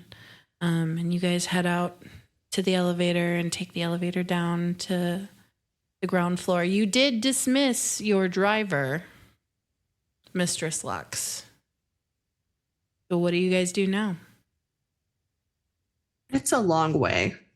And we weren't there that long, so she'll just text.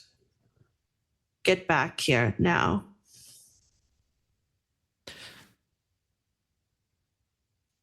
You see that the message has been read.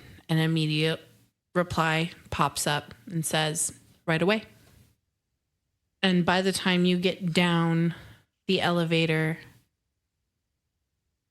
and out to the lobby of this gigantic skyscraper, the black SUV is waiting outside, and Grace is standing there at the rear passenger door, hands folded in front, stone cold face, waiting.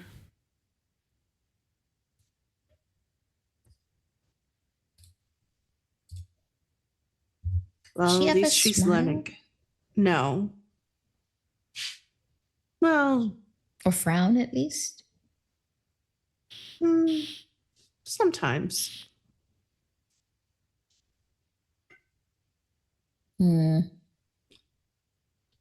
Try not to trip on yourself getting into the car, Elliot. He doesn't notice. You see on the ground Isolde's snow angel, and then this just thrashing mess of snow moved away from the concrete, and just an imprint of Anili's ass right there in the snow. Anili snaps up to Mistress Lux's comment, like he's being snapped out of some kind of like deep thought, and he just kind of looks at him and gives him the nod, like, all right, yeah, and tries to step kind of carefully, like, all right. And I assume when we get into the car, I want to speak up too and be like, oh, this paperwork, they're saying that there's these, how could we say, almost residual effects that are acting differently over some time. Grace has got look the door open and waiting for you guys all to get in. I think we all just pile in. Just pile in and go. Grace doesn't say a single word. She shuts the door, walks around the front of the vehicle, and hops in the driver's seat. And just back wait. to my office, and then just wait, and we'll be back out shortly. Right away. Tone is very monotone. No inflection. Face is completely hardened. And she immediately drives off towards the cathedral district where your dungeon is.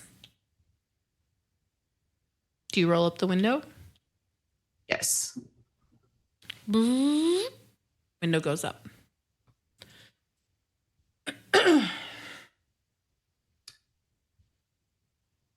I will say this right now. I don't want to be on anyone's bad side, but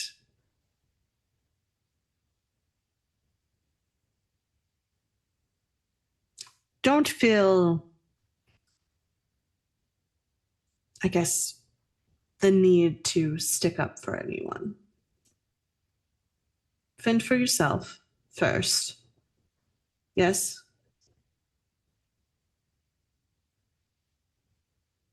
So, what did he mean by an old wives' tale with the river?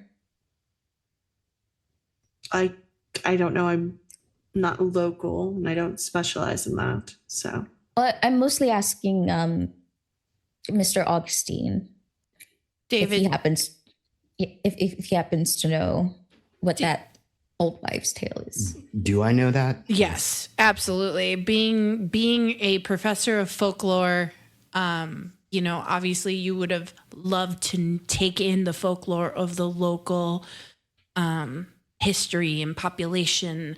You know that that St. Ardent was founded in the 1800s. And you know that this used to be Lakota land, native land. And there was many, many whispers about the river being alive and that evil spirits or evil shamans would use the river to do their bidding, whether that was during a flood and maybe making it worse. There's many stories that you have heard from old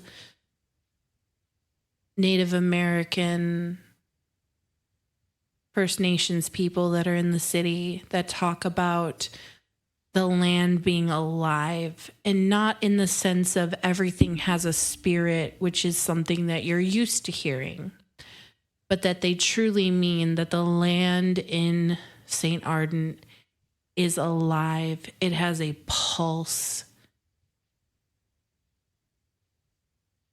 And it does not take kindly to evil deeds being done.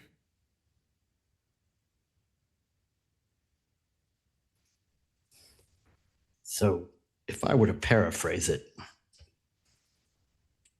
the land that the city sits on is thought by many to be alive.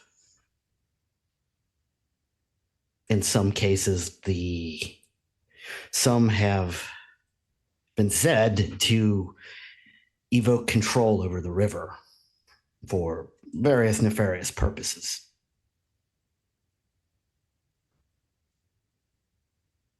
Correct. That, of course, that's only an old wives' tale. And you would know that, like, some of that has been modernized when there would be like extreme drownings, that there would be like, you've heard talks of like a ghostly woman dragging people into the water and having the sediment wrap around their legs and drown them. You've heard many local tales about hauntings under bridges, many local tales about being the river whispering to people and driving them to madness, throughout history. like your typical city developing, folklore over incidences that have happened. Everything is based in a grain of truth. You would also know that like parents, especially in like the 1940s and 50s, would perpetuate this with, good old boys and girls don't go drinking under the river.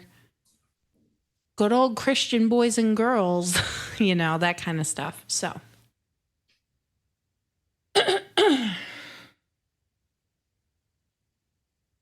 Well, I mean, do you prefer Mr. Augustine, Professor? Teach? It's just Augustine, fine. Just call me David. All right, David. I mean, I can understand why they wanted your help in this then. If anyone's to know a bit more about, I guess, these old wives' tales. I don't want to discount them outright because you never really know. I think after we look into whatever's happened to this car, I don't know if we can hit some kind of books or something, maybe. See if there's something that correlates. Yes, I have to say, when there's a car with some sort of soil or sediment all over the bottom of it, might make you question your own beliefs in these tales.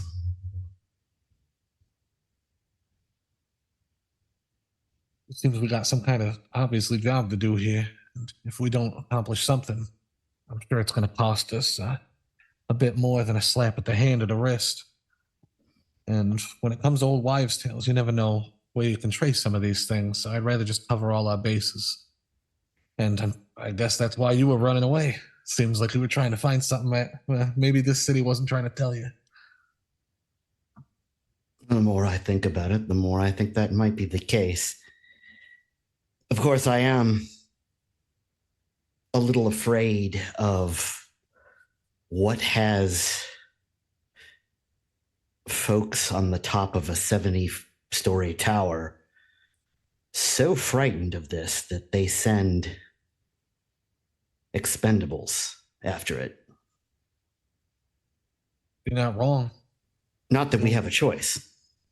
Well, the thing that bothers me too is these effects, if you will.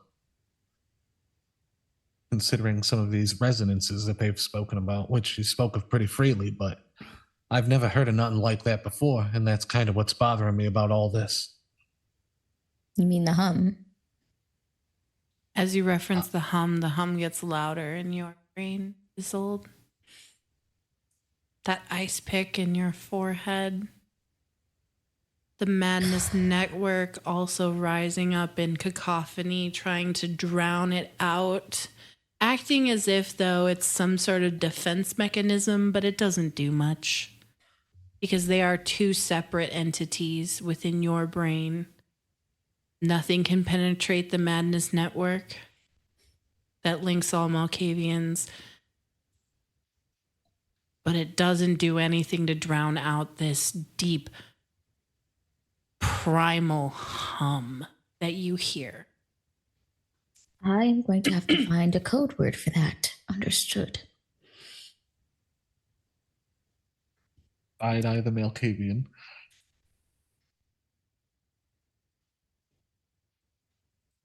Well, let's hurry and get these samples then. Figure out what's going on. As you say that, there's a knock at the window and the car has come to a halt. All right, let me go get that thing out of my refrigerator. Don't forget the plant. That's the thing in my refrigerator. Oh, I thought that was a scrap of fabric with blood in your refrigerator as well. No. Our friend took that. Ah, Yeah. Your friend I ate see. it. nice. Right. That's correct. Right. Your friend who's not here ate the piece of fabric. Yeah, Mistress Lux just like hurries in, unlocks the door, grabs it, and leaves. Okay. Grace just waits in the driver's seat. Nellie waits for Mistress Lux to return because he doesn't want them to think that he's like hiding something in a sense or trying to be too shifty as a Tremere. And when they get back in the car, he looks to David again and goes, "Do you know what happened to Elias Grady? Did they tell you?" Mistress Lux turns up or puts the window back up. Just Oh, in it case. already was still up. You never lowered it when she knocked on it. Just making sure. Oh, yeah. No, makes sense. I suppose that you know what I know at this point. He went missing, that's for sure. We had to go look for him. And like as I say this, my eyes are still narrowed. I'm still acting a bit weird. But they gave us his phone. He had some really weird messages about this hum. And I look over to his old when I say that, and then back. And as you say hum, it gets louder in this old brain. The thing is, Let's just call it the thing from now on, please. the thing The thing.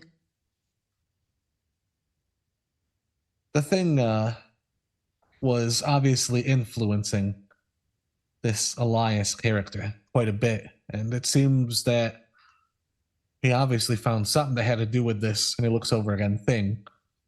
And he was so convinced of it, he was trying to hide his tracks in a sense. He was leaving codes, a little bit of a cipher, so things weren't figured out right away. But with his disappearance, coupled with this weird looks over again thing,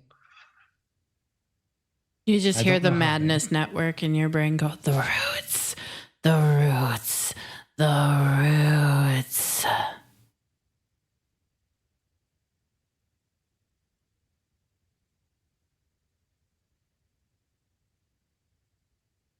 Only Azul hears that, by the way. It's through the madness network. I just wanted to make sure that we're all kind of at the same speed here. See if we can find anything else, hopefully, in this car that might show us what the fuck might happen to this person. 'Cause I don't know how the fuck they disappeared. I don't know if this is intentional by them or if whatever's going on, did he succumb to it? And I'm just kind of saying this as we drive along.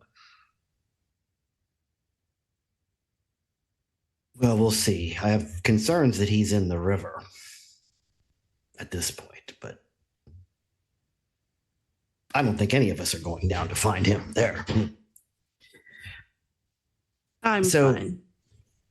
You can't make me. I wasn't ruling it out.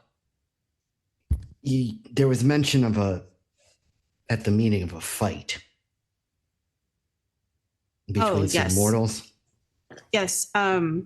Grady had found it first, and that's what led us to Pier 12. It was a bunch of just kind fighting each other. Just kind of bestial like. Just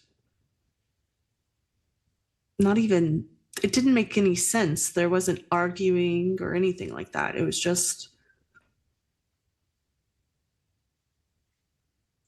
raw emotion. Any evidence that had to do with the thing? Maybe, but they I didn't said seem that to notice it.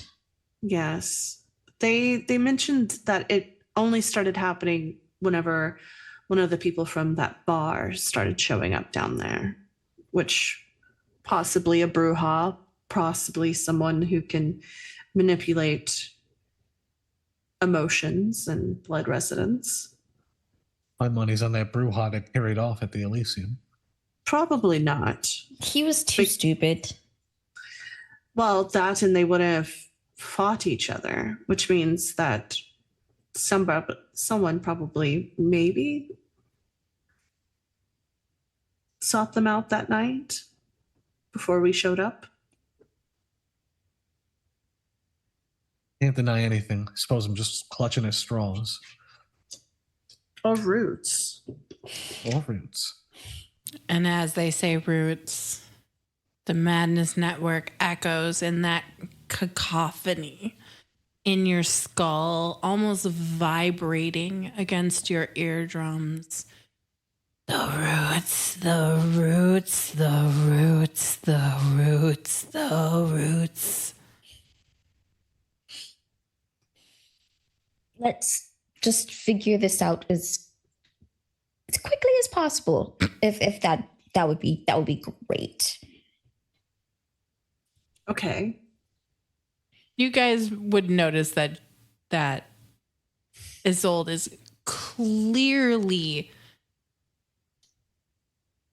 unnerved by when you guys mentioned the roots. Are you okay? I know that's a loaded question to ask, but Just ask him, Malkavian. Are you okay? are you okay? Actually, no. No.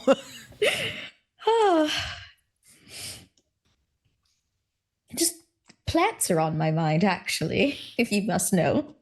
Something Well. you want to share with the class, or No, just courting my thoughts. Well. The roots, they wrap around, their tendrils grow up through the river and down below. That's what roots do. That's definitely what the roots do. Are we there yet? Are Nope. we? No. The car's still driving. Well, You guys Who's don't that? hear. You just hear Isolde's side of that, of her saying the roots, that's what they do. that's what does. What do they do? Isolde. Oh, dig deep, stretch out, wrap around. Roots. That's what they do. Like a telephone network, in a way. I suppose, or mycelium, fungi, Oh. mushrooms. Parasitic, take over, wrap, roots. Roots.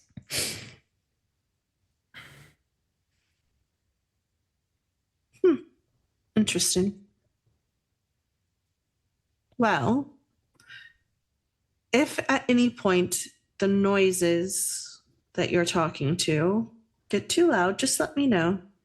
Oh, it's far too late for that. Okay. I can always prescribe something. As you near the docks, Isolde, the Madness Network crawls up your throat and into your ear, and you hear hold on. You hear down in the snow where the river sleeps, roots go counting slow and deep. One of the road, one for the car, one for the man who listens too hard. Grady heard it, Grady stayed. Roots woke up and learned his name. The roots, the roots, the Oh, roots. I hate it when you sing. I fear your prediction might be correct. Mr. Grady might be, how do you say it, Emmett, sleeping with the fishes? Sleeping with the fishes. That's what they tell me. They say he listened too hard to the thing. And the roots got him. Do I know what that means? No. But that's what they say. The roots got him. The roots, yes. The cacophony is just in your ears, and that sing-songy, creepy voice is just on repeat, like stroking the madness inside of your brain with velvet fingertips. It's familiar, yet disturbing. You find home in it, yet you want to be as far removed from your brain as possible in this moment. I am going to frantically look around the small little cabin area. Does this thing have music? Something else? Yes. She, If you don't mind. Mistress Lux will knock and say, "Put on music, please."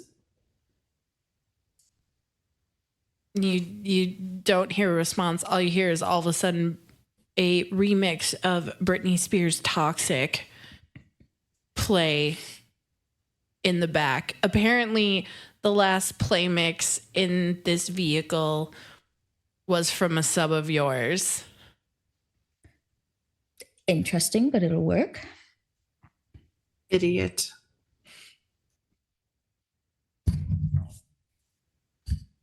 Just jamming out to Toxic. You guys pull up. Yeah. You guys pull up outside of Voss Storage, and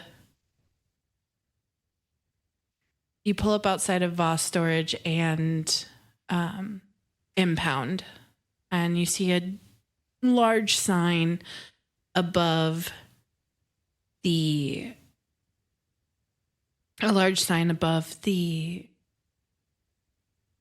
garage door that's there, and you see a smaller metal door to the side. It's your typical warehouse looking building.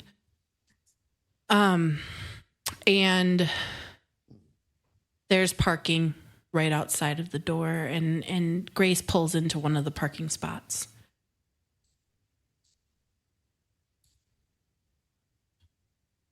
David, just so you know, because again, I don't know how much we really do know, but they got it even, I think, on the paperwork for the car that there was this thing, he says again, looking over, that we keep bringing up.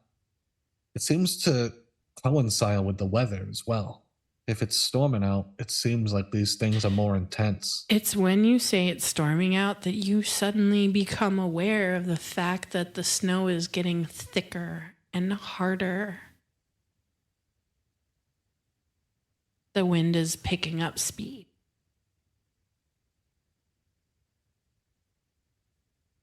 I'm just wondering, after we look into this, if there's any kind of these old wives' tales that I kind of guess correlate with these ideas of something living under there, but something that might, I don't know, exist in the spirit of the wind or whatever shit these people have made up here. No, if you take the tales as a whole, it's all connected.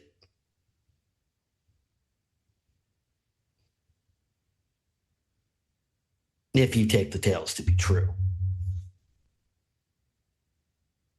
I mean, we can't rule nothing else out right now. And with that, I don't know if you want to throw me a dex check, but I'm actually trying to get out first again. I'm trying to get into this building first. I mean, if you ask, you will get one. Yeah, no, I'm not. I'm just saying I am. Dexterity, purposely- athletics, 2 All right. successes required for you to get out of this vehicle.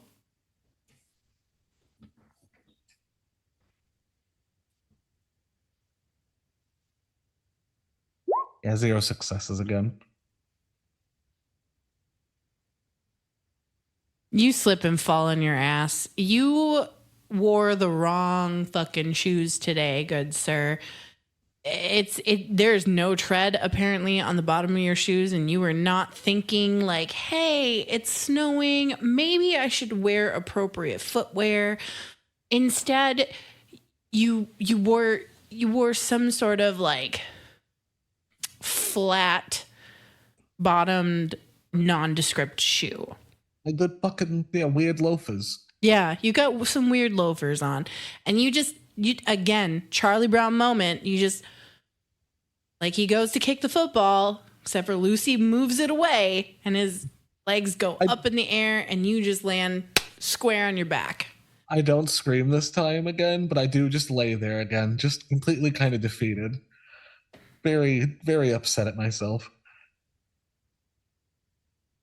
You know, I'm going to have to start charging you for this, but I'm not going to step on you if that's what you want.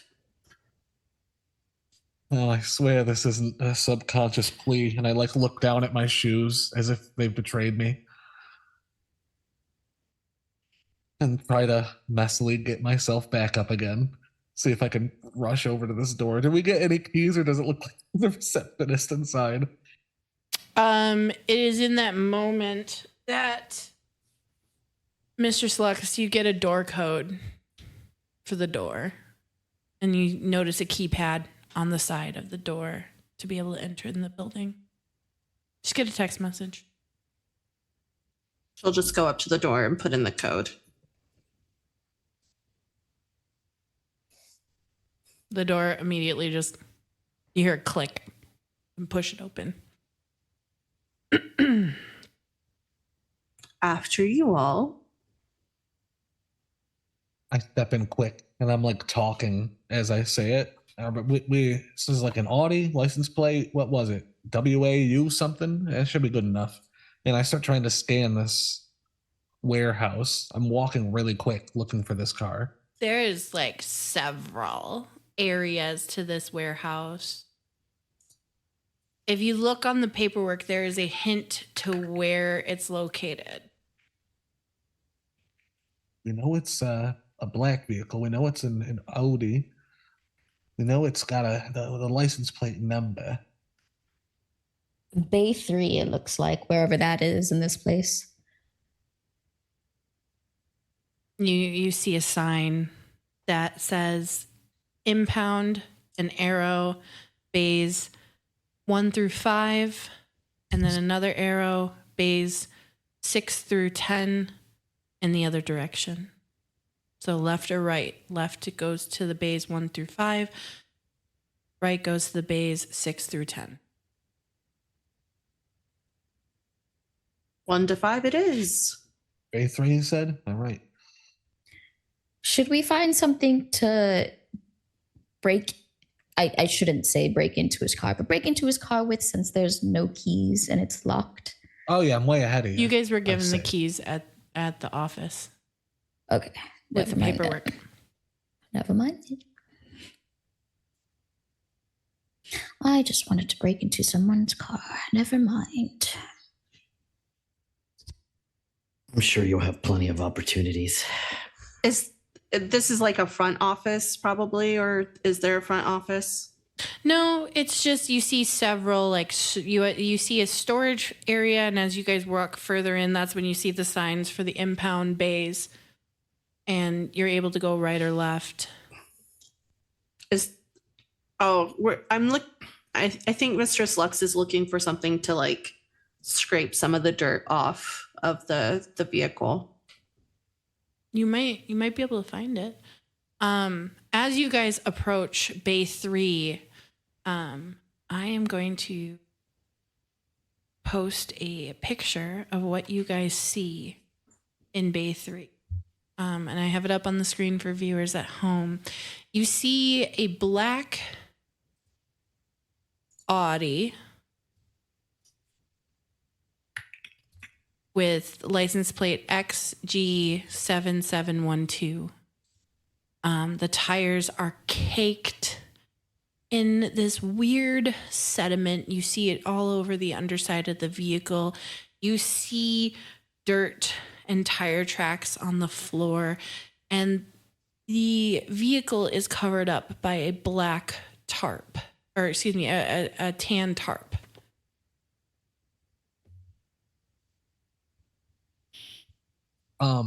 I'm gonna try to approach it really quick, and I'm approaching this with a weird ulterior motive.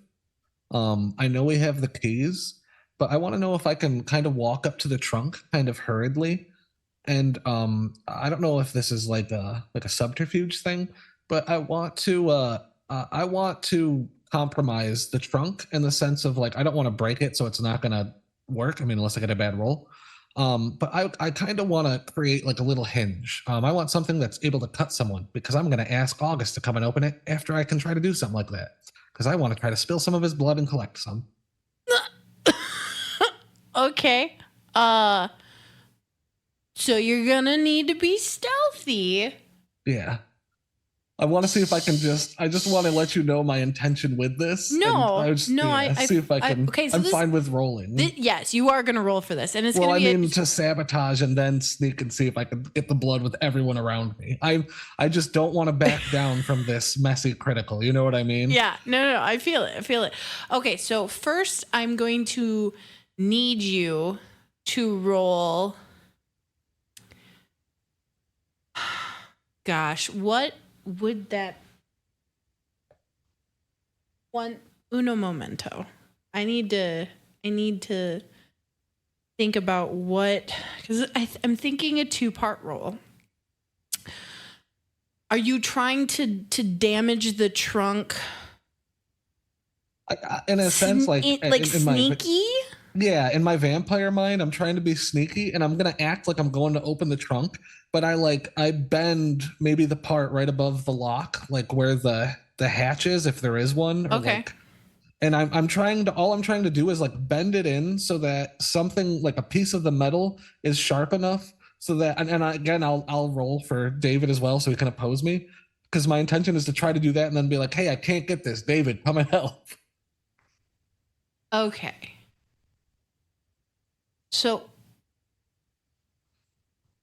I'm going to have you roll.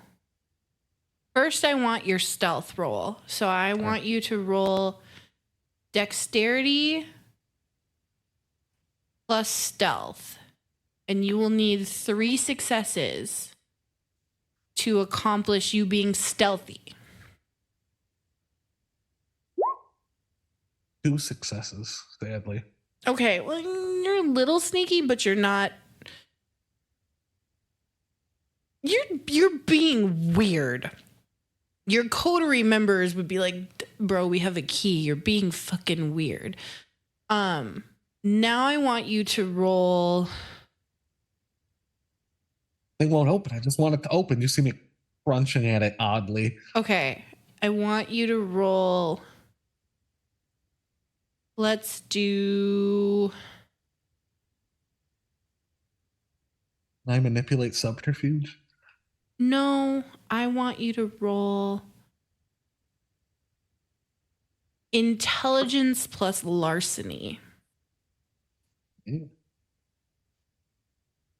And you to damage it, 2 successes. Again, you're kind of able to like cover up what you're doing, but they're suspicious. Got 3 successes on it. Okay, so you are able to damage a little bit of the trunk, to pull a little bit of the plastic that surrounds where the trunk latch is, so that it's just kind of a little bit sharp enough. It might prick him. It might get some blood. But it's the best you're going to be able to do for right now. Now, do you want to try and get David to come help you? I can't get this. David, could you, could you come give me a hand with this? We just got to get the trunk open, right? Give me manipulation plus subterfuge. And then David, if you want to counter roll him, let's do, what would it be? I'm going to say wits and awareness to counter. How many him. successes do you want on my end for this? Let's just do a battle of successes. Whoever gets the most successes succeeds. That's 7 successes? Shut the fuck up. I did. Well, that lie's believable. Sorry. Well, I can't get this. I can't get it open. I'm like shaking it. I'm looking really weird. Are you trying to break it open? Why don't you just use the key? Here's the key. Oh, Here you got go, it? David. Oh. Here you go, David. And I'll come over there with the key and just move. all right. Please. I'm I don't gonna know why we're starting roll. with the trunk anyway. I'm gonna roll a single die to see if David gets scratched or cut. All right, even David doesn't get cut. Odd, David does get cut.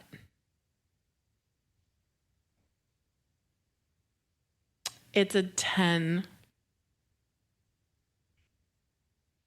So David does not get cut by the plastic that is poking down. You can see Well, the we opened the disappointment. trunk. But yeah, the trunk opens. It just immediately pops open with the key. Oh, hey, is there anything in the trunk? So in the trunk is where you would find the leather briefcase, the notebook, some samples of vials containing river sediment, and that's what you find in the trunk.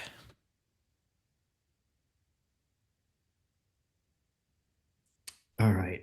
So, now this stuff is interesting. Now you find like 4 or 5 vials, and they're labeled Pier 7, Pier 9, and then 2 from Pier 12.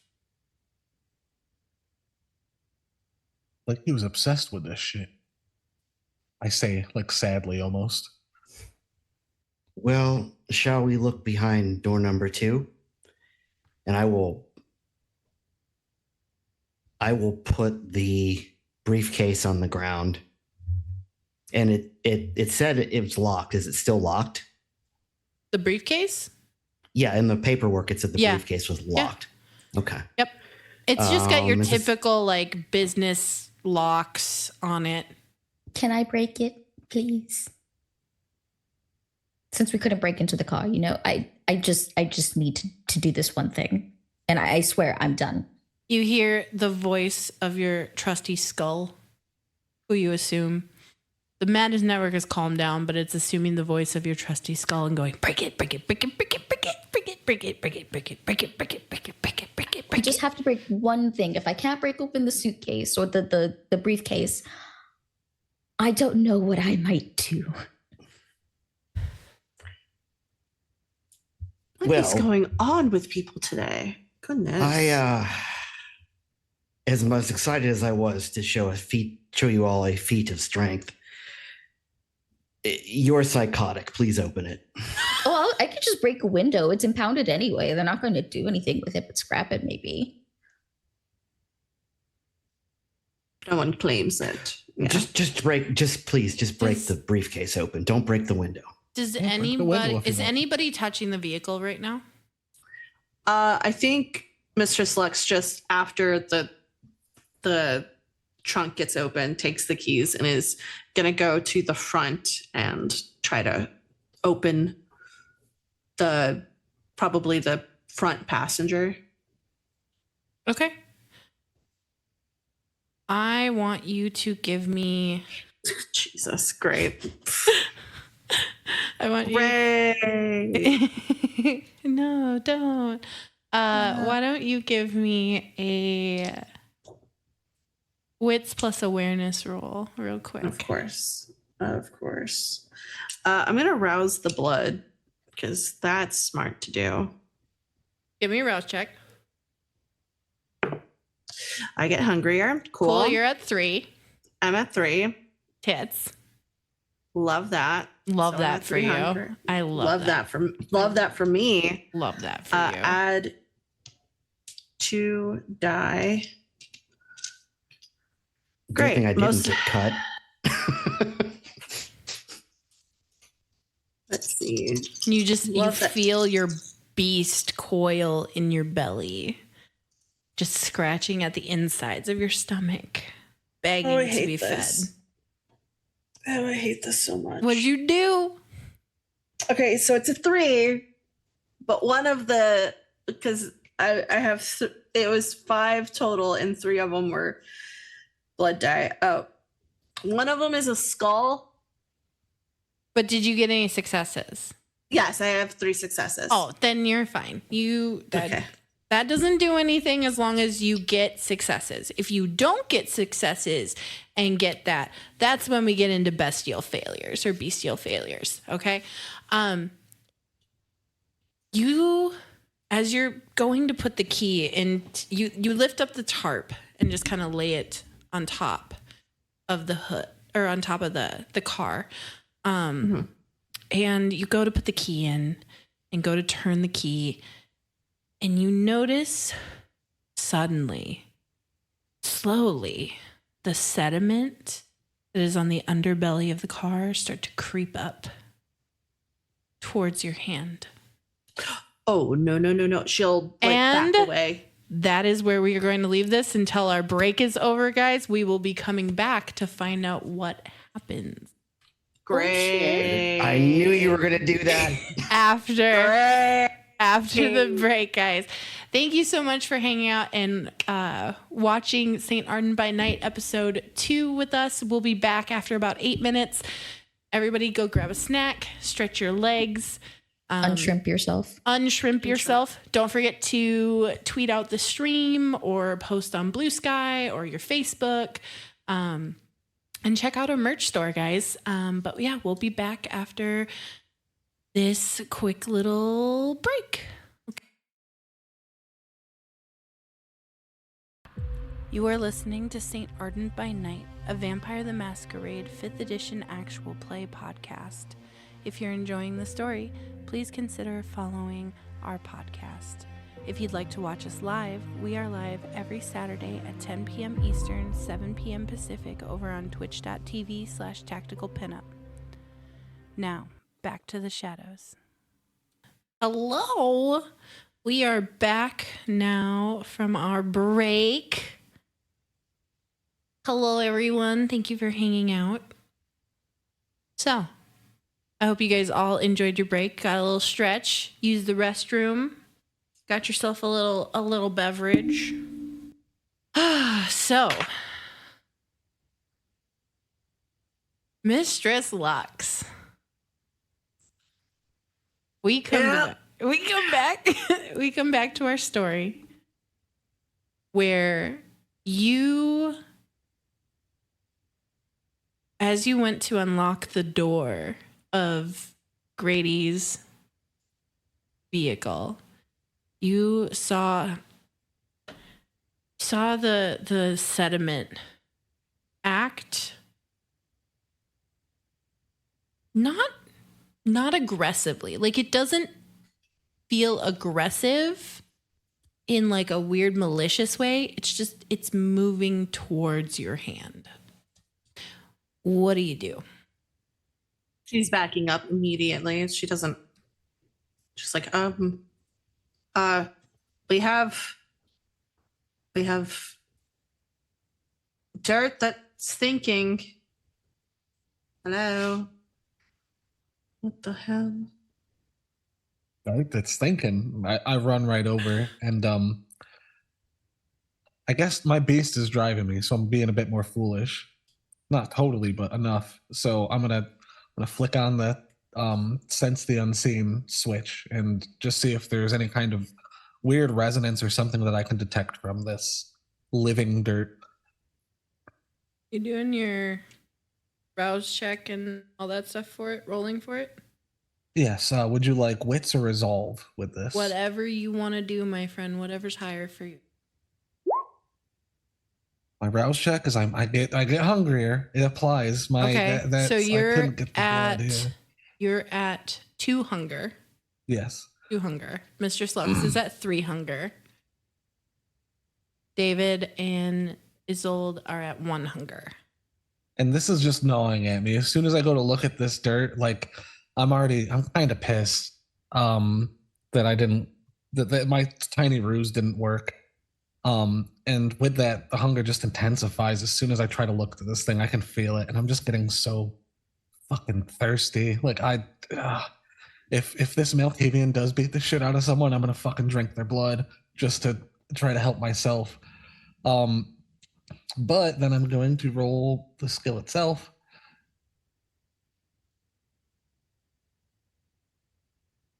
I'm using the dice table here because D20 is weird. That's fine. And I get 1 success, but it was 2 ones with a single success. You got a bestial failure there, my friend. All right. Oh wait, no, not a bestial failure. It's just a failure because you did get 1 Okay. success. It knocks it. It doesn't count, but it's not. That's right, David. Right? If they get 1 success. Yeah, I think it's as long as it depends on the success of the roll. So if they fail the roll and get like a 1 on the hunger die, that's a bestial failure. But if there's not like a set, this is the way I do it anyway. If there's not a set success for the roll, then he's good. Okay, I would say you're good. Really So lenient. yeah, well.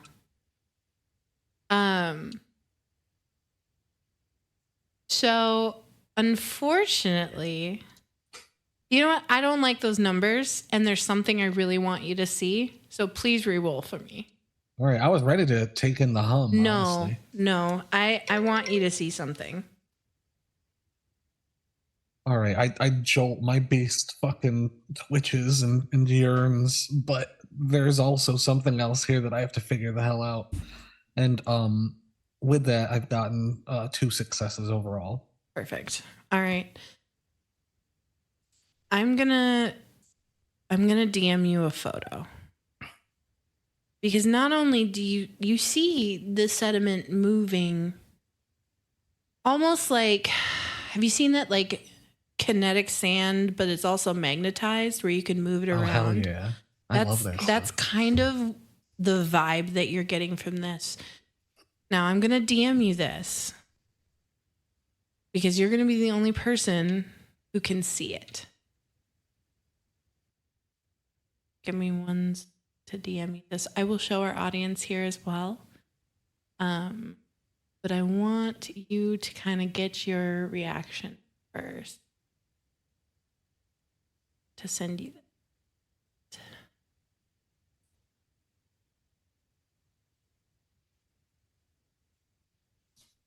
Okay. I know some of us are in the chat right now. Do you want us to look away or? No, because I'm sure he'll describe it to you. Cool. I kind of want to see his reaction and see what he sees on there. Do you see on the ground? Yeah, I like the. Yeah. All right. So now I'm going to show our audience so that they can see it. So here's the normal scene. But then here's what Anelli sees. On the ground, Anelli, you see this weird symbol. It's not, it reminds you of like old like Celtic Tree of Life vibes, but sinister. There's something wrong. It's glowing this faint red, but it seems to be like inlaid into the concrete. And the only reason why you can see it, because that spot is filled with that sediment. So no one else sees this grooves into the concrete. But you see that glow. And upon closer inspection, you get a better look at it. Send you that photo. It's up on the screen as well for our viewers at home.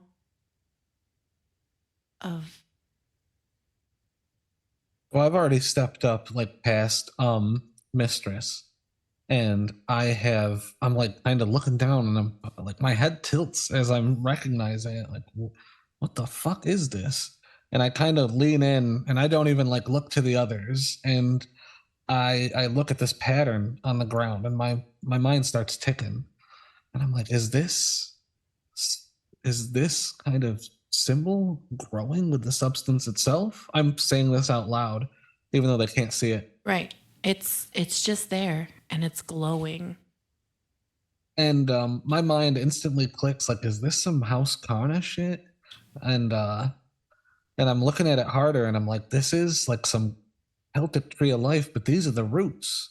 And I like look up With over him to saying roots? Isolde, yeah, with the roots. With him saying the roots, Isolde, you start to hear that hum and that battle starts beginning in your brain.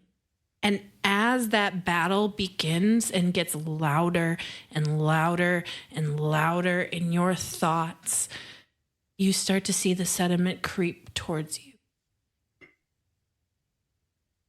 Oh, no. And I start backing away from the car. And like, I've already looked over when I said that. Do I notice that there's something creeping towards them, or do I just see them backing up? You just see them backing up. So I break my vision from them and I look back at this symbol. And can I roll anything occult wise to try to recognize this, or is this kind of exotic? It's exotic. All right, I'm just gonna. Nothing pricks your brain. However, David, actually, let me ask you this. Anelli, do you start to tell the group what you're seeing on the ground yet? Yeah, that was right after looking at it. I'm just trying to discern it, and then I'm gonna just be like, "Is anyone seeing this symbol right here?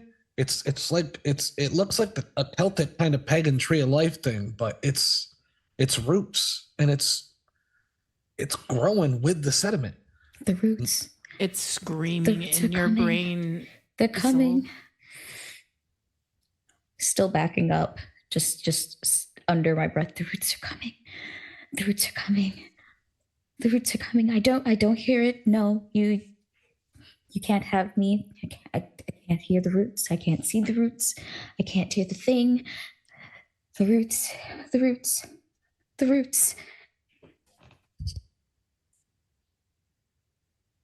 Do you want to try and move the sediment from the symbol?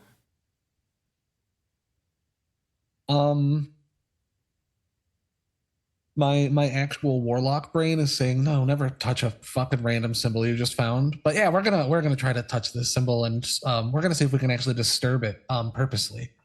And we're doing this to see a theory that's cooking in our head is if this symbol is somehow growing with whatever the fuck is going on, and if it's going to rewrite itself if I try to disturb its symbol. Essentially, we'll see if it disrupts its vector. Do you stick Do you say that? Do you stick loud? your Yes. fucking No, I don't. hand in the sediment? As I see his old like backing up, like murmuring, I think to myself like, all right, this is just some Malkavian shit. And I do actually say out loud, I'm not gonna go into detail like I did, but I'm gonna see if I can disrupt it as I'm poking my finger into it. No. I try to tell you to stop. Do you Don't try touch to it. do you I've try got an idea. to physically stop him? There's a way I can. I mean, it's up to you, my friend. Yep, we're gonna get crazy. All right. So I'm rousing arms of PvP. Araman. Oh my goodness. And Nilly's gonna get the cheese touch. So He's gonna get the shadow tentacle porn is what's gonna happen. yeah, we are hentai-ing up. We're hentai-ing up. So I go up to 2. 2 hunger, all right. All right. Let me look at this long detailed description to see. Yeah, absolutely. Absolutely. We're stood right as Isolde is like backing up, terrified. My And fingers it's hovering not right moving over- quickly towards Isolde, just so you guys are aware. It is slow. It's as if a magnet is dragging it, like agonizingly. Like a snake. Yeah, it's very, very, very slow. So It is- it takes me a turn. Okay. And then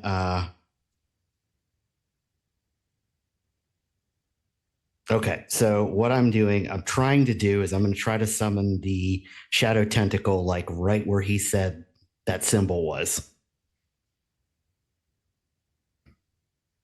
Okay. And just for the sake of, I don't know how initiative works with this, but if it takes him a turn for the tentacle thing, like I'm just allowing him initiative to have that turn to try to stop me. Okay, that's fine. Otherwise, I can have you guys roll dexterity plus wits. Now, what I will do with it, so what I'm doing with the tentacle is I'm trying to just push him away, not grapple, not do any damage. Okay. Just literally the shadow tentacle just tries to push him away. Okay. So if you want to resist that, I roll wits plus oblivion. If there's a roll for it, I mean, I can resist it, but I'm fine with just a difficulty. If you pass the difficulty, I'll fly back. I don't mind. Okay. All right, then.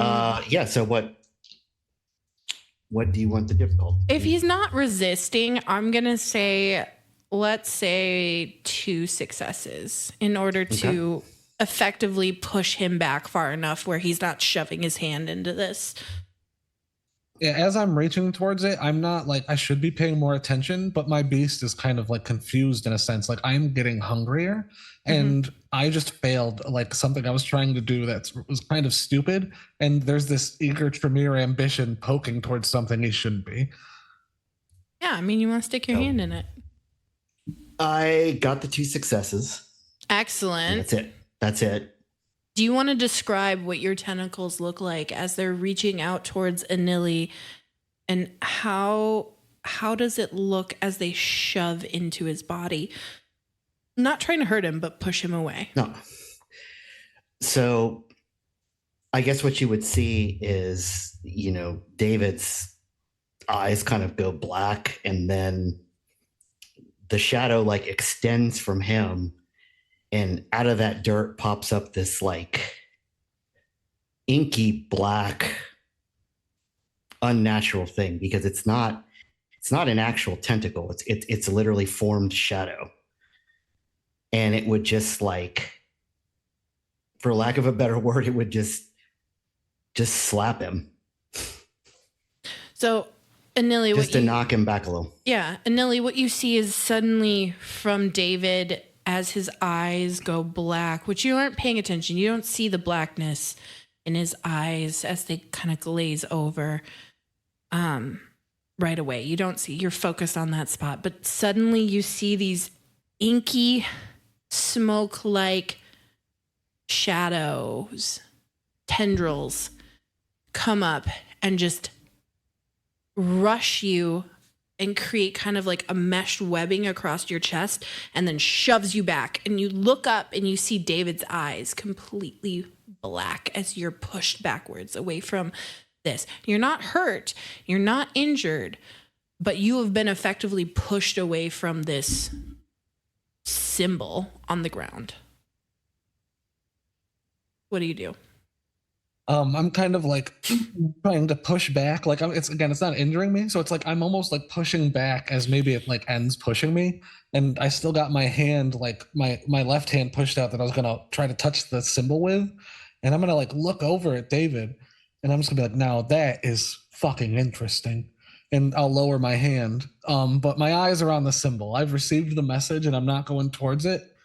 But like I'm mentally looking at it, and I'm trying to see if it's moving like how you said the snake motion was moving toward Isolde. I'm trying to see if this kind of rune or symbol is living in a sense. Yeah. But I'm just observing it now.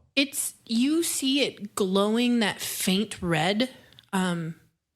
You wonder if you remove the sediment, if there's something else there. But to everyone else, it just looks like mud caked on the concrete. There is something else going on here. This is obviously some kind of sorcery. So I can't say what. I say, like, in almost like this whisper voice, like, if you're doing science, always wear gloves. Point out where it is. And so it's clear that in my voice, I'm having to do a measure of control on this. And I'm also like, I'm trying to steel myself. I'm just getting hungry and I walk up to it, but I kind of heed the warning and I understand now. And I look towards it and I kind of point and I make like a circle gesture in the air. It's kind of, it's right over here, but it's almost pagan-like, but it's mimicking these, and I'm looking over it as Oleg. I keep just saying roots. But it's mimicking. It's more. It's not like a tree. It's something like wrong. It's pulsing with this red. The sediment that's near you is now splintering into root shapes. Roots. It's all roots. It's all roots. It's the roots. Can we hurry up, please? I don't like it in here. And that is coming towards me. Whatever that is. I'll try to uncover it. And Okay. I'll form the tentacle into sort of the head of the tentacle into sort of like a comb broom type shape and start trying to sweep the dirt off of the... Absolutely. You are able to, it's weird. As your tentacle goes, like the tendril of shadowy smoke that is, it's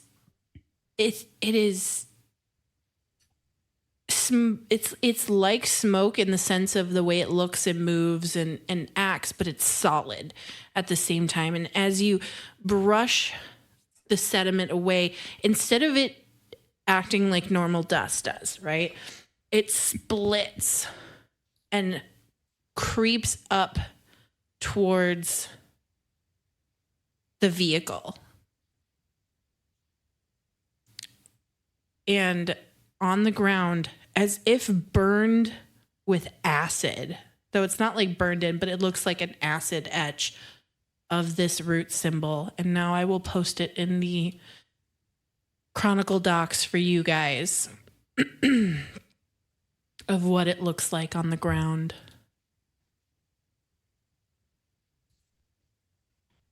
And again, for our viewers at home, I can show you guys the up close symbol.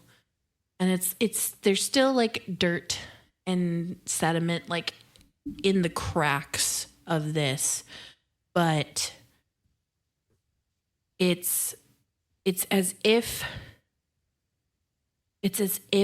this soil like ate away at the concrete here, leaving this roots symbol on the ground. You notice that when it's uncovered, so the roots stop and settle. They're not pursuing you anymore.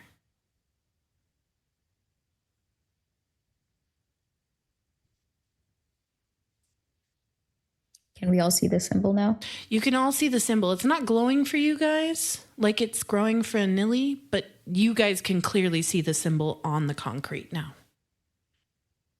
What the fuck is that? Is an intention. And I'd look to it again, but I'd start to question, like, in my mind, because I'm not going to say this out loud, sorry, but in my mind, I'm like, okay, if this is some kind of sorcery, someone must have put a symbol like this into the ground to enact some kind of spell.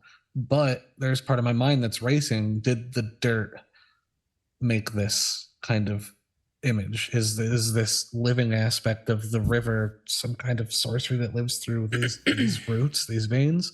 But then I kind of snap out of it and I look to the others again. And we need some samples of this dirt. And I think they said that they had samples they took from the briefcases. Are there some in there still? We gotta look at all this. We gotta see if this is repeatable. And I think it's storming out right now too. Do you try to get samples off the vehicle? I would, but I'm just saying it out loud because I don't Okay. want to just go and touch shit again. Fair. Yeah. We gotta get some is- kind of sample. Are the I'll keys? turn- I was about to say, are the keys in the door still? Like, did they touch the keys at all No, they didn't as touch. they were going up? Nope. It was so slow, and it's now seemed to, since moving it away from this symbol on the ground, there's not movement that you guys notice now in Mhm. the sediment. I hate doing this. And she's gonna put her finger, or she's gonna grab the keys again to see if it will start moving towards her It doesn't move. hand. Doesn't move. She's gonna unlock the door and open it. Door opens. Okay. Well, that is that. Is there anything in the front seat or like the front seats that she can see? You just see a phone charger plugged into like where the cigarette lighter would be. If she'll go forward and she'll touch the seats in the floor. Are they damp? Nope. Well, that crosses off my theory that this was in the river. Yeah, it's pristine in here. There's no sediment inside the vehicle at all. It's all on the undercarriage and on the wheels and the wheel wells, and like I would say about 3 inches from the bottom of the door up the door and like around the entire vehicle. She'll climb inside the vehicle and like look in the back seat. Is there anything back there? Nope, nothing in the back seat. Okay. Well, You pop open the gloved box and all you see is registration papers. That's all that's in there. It seems as though Grady does not keep a lot of stuff in his vehicle. You don't even see like coffee cups. You don't see. He's got like one of those little waste baskets that attach to the center console, and then there's like a tissue. That's it. well, the vehicle is clean inside, so, and it's not wet. That is, I thought it would have been in the river or something. And I take out my notepad and I start making a weird sketch of the symbol we've seen. Mm-hmm. So of course at this point I'll turn off the arm, Okay. and Shadows. literally he sits down on the ground. David just sits down on the ground. His eyes return to his normal sort of purple lavender, and he seems a little bit shaken up. Yeah. And just says, "It's maybe the dirt came out of the river to the car. I don't know."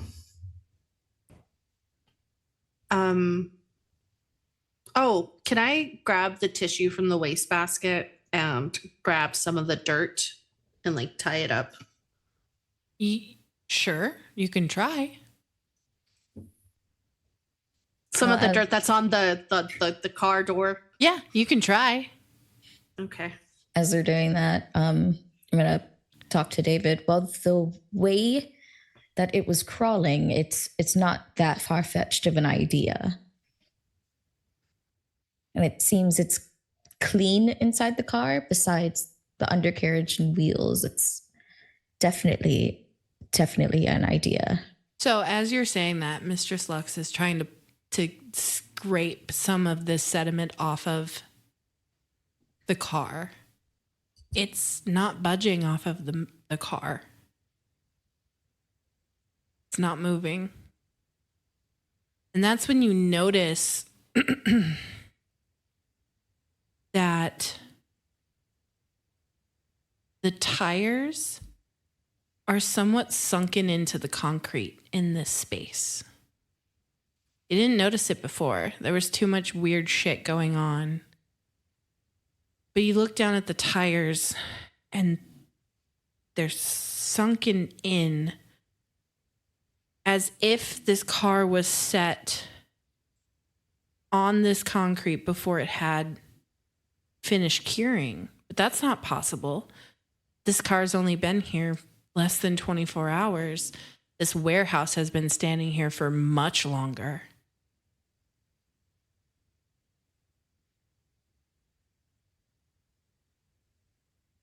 Do you try and get sediment off the tires? I think once she doesn't get, like, it doesn't budge any bit, she's like, well, at least we have one sample and the river water. Anybody else want to try getting it off the tires? Before I touch the tires, it's all like under the car and on the bumpers and stuff, right? Yep. Yeah. It's all on the undercarriage. It's on the it goes about 3 inches up on the door, and it's covering the tires. I want to try something stupid, but I feel like I've done enough stupid stuff. Do stupid stuff. Do stupid stuff. I'd like to use blood sorcery, and I would like to make corrosive vitae, and I would like to use my corrosive vitae to try to take a piece of the metal from the car without like destroying a big chunk of it. Like, I don't want to just take a wheel or a door. Hell yes. Do it. All right. Is it just a rouse for blood sorcery in V5? Apologies. I am. Let me hit this. Yes, I believe so. Yeah. Do Yeah, I am hungry. do I'm up it. to 3 hunger. it. But I Right. kind of make You a fist poor with my boy. hand, or not a fist. I like dig my nails into my palm, Mhm. and I kind of go up to the car, and I like let my corrosive vitae drip onto kind of the front bumper a little, and try to get it so I can basically get a little piece of this dirt, like, and Yeah. like the metal or the bumper, Sure, the plastic or whatever. Fuck yeah. So so you pick out a spot where it's the metal and the bumper meet. And you see this nice little spot that you can effectively drip your blood in a circle as if you are using a blowtorch to cut out this metal.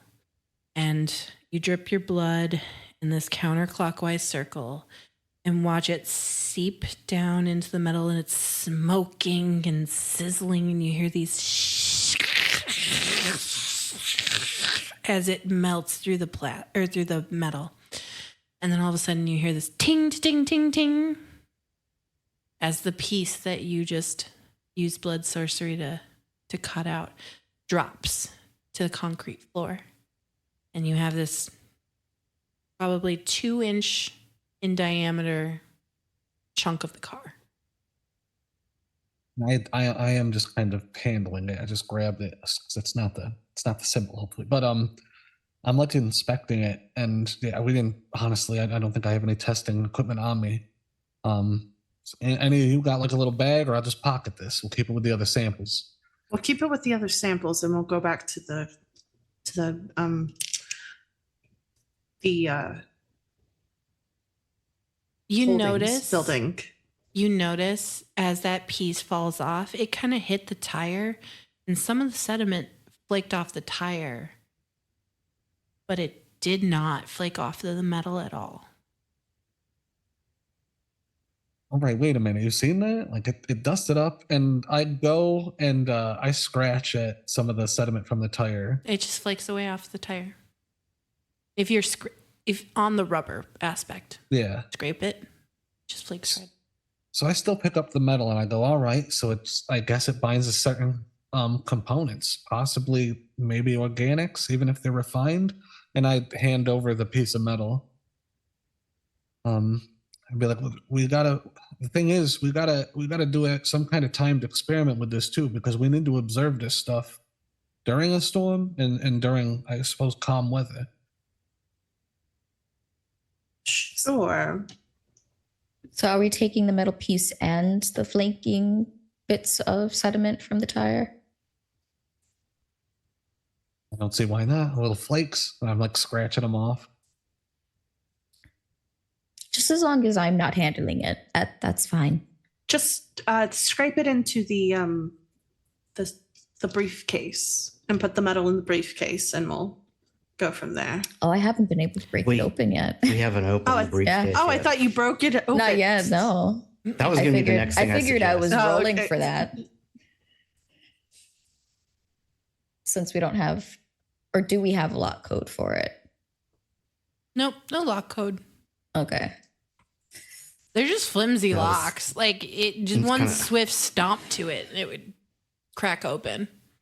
Fair, but I feel like I should probably still. Do you want to try roll and to be roll for shisty? it. Yeah. All right. Give me, give me. Let's do wits plus larceny. Oh shit! Do I have larceny? Larceny is your Oh fuck no. larceny is your basic B&E, baby.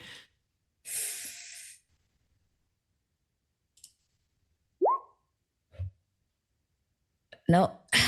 Nope. Yep.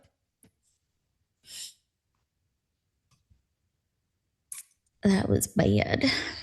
Did you just roll a 1 on your hunger die and got no successes?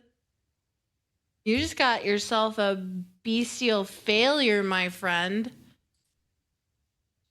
Yeah. So you're sitting there and you're trying to like shimmy like a nail file underneath the lock to get it to pop free. And all the while inside of your head, you're hearing the battle and you cannot concentrate. This should have been a cakewalk. This should not even have required you to do much, but your beast is getting irrationally pissed. You're hungry. You rage in this moment. And you're just the cacophony inside of your brain is you have this the hum is getting louder and louder and louder as the voices inside of your head are like the roots, the roots, the roots, the roots, the roots.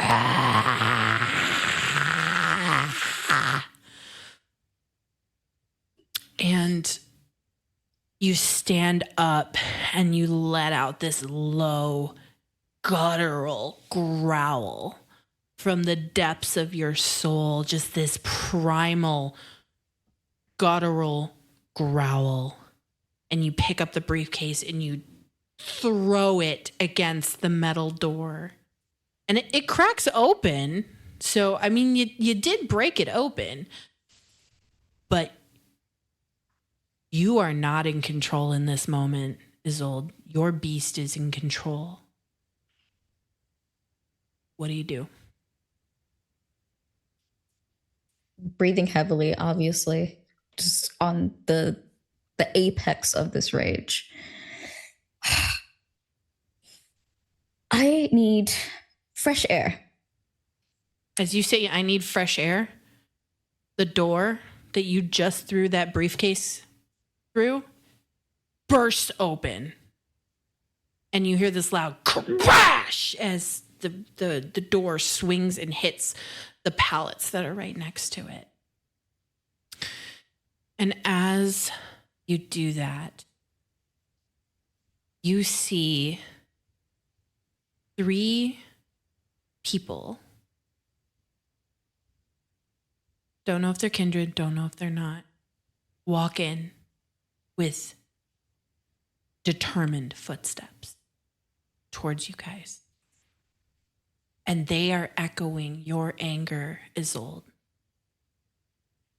Irrational, uncontrolled rage. Their eyes are glazed over. And they're focused on you.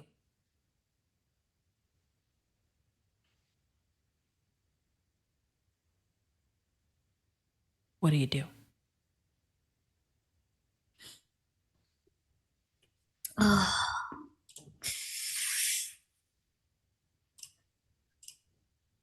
Y'all want to roll initiative? Yeah, That's let's the only rock thing and we roll. can do. Rock and roll. Y'all want to roll initiative? I think we're fucking stuck. Ooh. Oopsies. Oopsies. Well,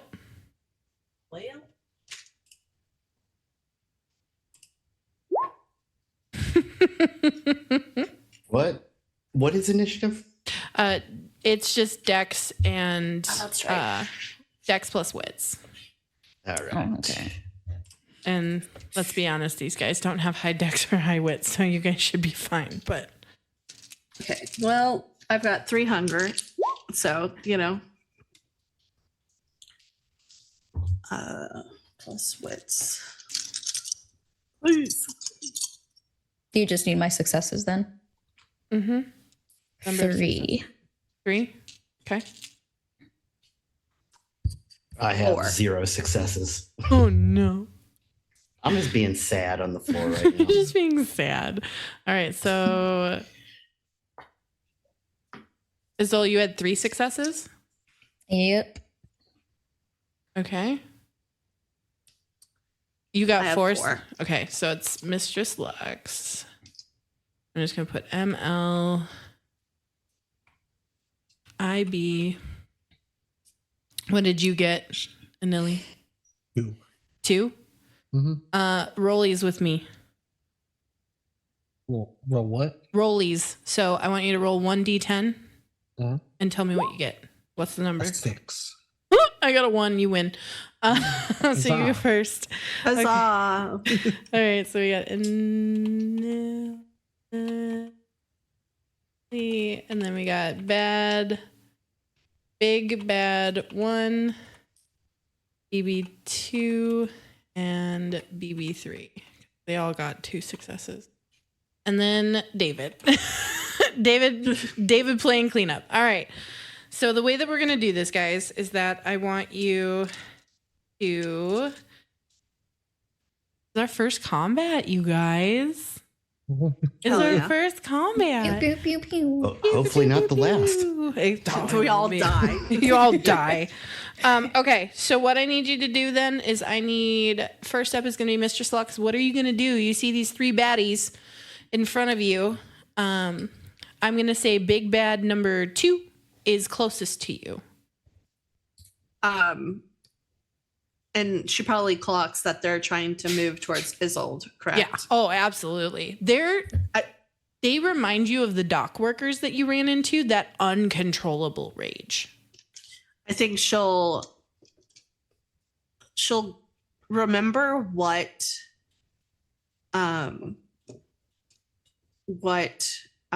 Sister Edith did, and she'll put on awe one more time Sure. and just run out in front and say, gentlemen,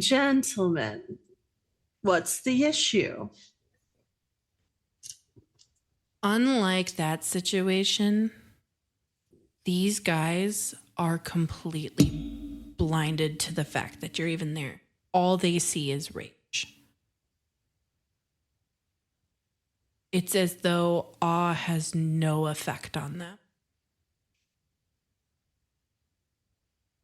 She'll just go, well, that wasn't what I expected, and then punch the one coming closer to her. Fuck yes. Give me a strength plus brawl. Yeah. Oh, I was gonna say melee, Dex and melee. I mean, are you trying to hit him with a knife? Do you have a stabby on you? I could. I'm gonna be nice. I'm gonna roll this dice. If it's even, Actually, I have my whip. I'll allow it. I'll allow So- it. Yeah, absolutely. Fucking whip them. Then I need dexterity plus melee. And are you calling the shot or are you just general aim? I think she'll like whip it around and try to I think she'll try to hit the one closest to her. Okay. I'm going to say you need 3 successes to succeed. Okay. Because you're kind of calling the shot instead of just making a general brandishing of your whip. Oh, okay. All right. Oh. Okay. Oh? Oh. So yeah, I did get a the 2 crits with the fangs. So I got 2 of You those. got a messy critical? I got Is a that what messy you're critical. saying? So 4, so 7. Jesus. Okay. Mistress Lux. So it's 3 regular successes and then the messy critical, which is 4. Your beast was just disrespected in that moment. They didn't respond to awe. Do they know who you are? Do they understand that they are standing before Mistress Lux, the premier dominatrix of this city? Your reputation precedes you. There is no reasonable explanation other than they just disrespected you. Your beast coils. It's already hungry. And it coils up in your stomach and releases its rage through your arm, guiding your whip as you crack it against big bad number 2. And it coils around his leg as you slash into it. And when you pull back, his legs are ripped out from underneath him and he slams into the concrete, knocking his head back. So that's 8 damage because the whip is a +1. 8 damage. I like it. All right. He's still standing. Well, he's on the ground. He's still up, but he hurt. he real hurt. He got ouchies. He got big ouchies. All right. Yeah, I think with trying to manipulate and then not getting anything and whipping, I think that is her turn. Okay. All right. So now we move on to Azul. Azul, you still have 2 other enraged thuggish guys coming at you. What do you do? Let's see. I am gonna try to get behind. Do you attack 2 or 1? She attacked Big Bad 1 or 2. Okay. Big Bad number 2. That was closest to her. So you still have 1 and 3 coming at you. Gotcha. I'm gonna try to get behind number 1 and like hit him in that sweet spot that usually knocks people out if you hit it the right way. Hell yeah. That like right at the base where their brainstem is. Yeah. All right. Sure. Why not? Are you doing it with a fist? Do you have a weapon? Do you want to use that nail file you had? Well, do I want to kill him? I mean, Or attempt to? Let's see. it's up to you, my friend. Yeah, why not? Let's use the nail file. Cool. All right. So I need you to give me a dexterity plus melee. I need you to have 3 successes because it's a called shot. How many successes? 3. Exactly 3. Nice. So you managed to Malkavian like whip around him, and you take that nail file as you go towards his back, resting your hand on his shoulder, and you just jam it right into where his brainstem is. And I'm going to say the guy drops dead. He's human. Fucking shanked you, mate. Like there's even if you roll low damage on that, that's still going in far enough. That's to right in the destroy you. jugular. Yeah, you're gone. You're dead. You're dead at that point. So Big Bad number 1 is down and already knocked out. All right, so now it's Anili's turn. Anili, what would you like to do? I was thinking about ripping off the car door to use as a shield, but I'm not a Bruja, so I don't think I can pull it off gracefully. So I'm gonna do what I'm best at, and I'm gonna try to hide.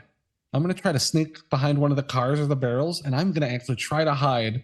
And I'm gonna do this with the intent to try to like maybe pass a turn or something, but try to find some kind of vantage point or something somewhere I can kind of sneak in and do a, where I can do my bit, or I can just cower and hide in fear. Perfect. All right, give me Dex plus stealth. And I need, in the middle of combat, and they're clocking everybody right now, I'm going to need you to have like 4 successes, good sir. 5 successes. A messy critical, actually. Jesus. Your beast is focused on self-preservation. You're starving. You want to wait this out until they're a little weaker so you can sink your fucking fangs into them. So you scurry around the front of the vehicle, kind of close to where you actually did your little blood sorcery and cut out that piece of metal. And you managed to get yourself at least hidden for the time being right there. Is that all you're going to do with your turn?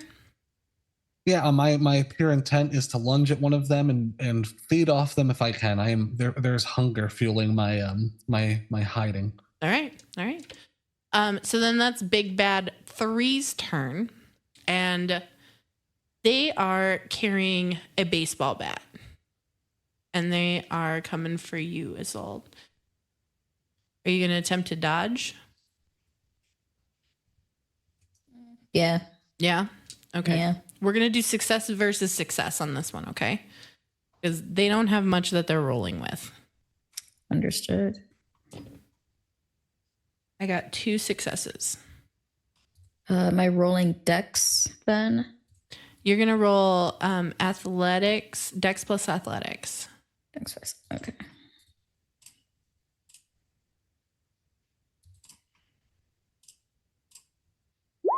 Four success.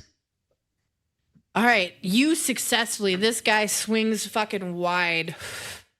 His rage is not allowing for accuracy in this moment, and he swings the back around and actually whips himself so that now his back is facing you. And that'll complete his turn. And we've already got Big Bad on. Big Bad 1's dead.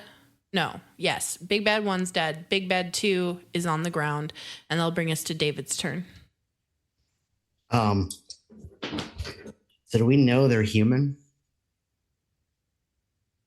You don't know for No. sure.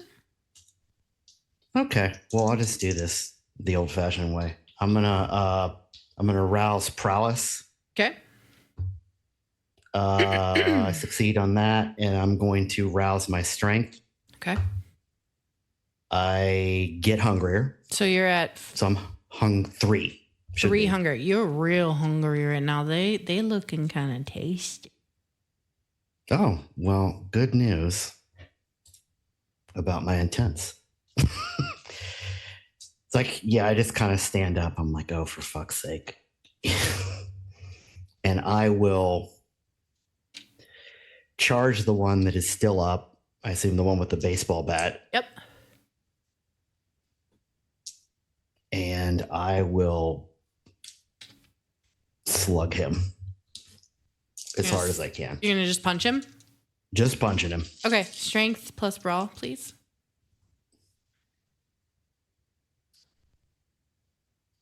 4 successes. Jesus Christ. Hold on. I'm going to roll and see if he dodges. I don't think he will. No, he does not dodge. He fails his roll. So you catch him off guard and just slam your fist right into his cheek, and his head And that, whips over, exposing his neck to you. so I think he takes, okay, so that would be 2 damage just from lethal body plus whatever the difference is. And So he takes 5 damage. yeah. Okay. I mean, he's hurt. He's not unconscious, but he got his bell rung. All right. Okay. So, yeah. All right, that brings us to the top of the round then. Mr. Slux. I think Mr. Slux is going to try to hogtie the one that's on the ground. Big bad number 2. Yeah, absolutely. Big bad number 2. Yeah.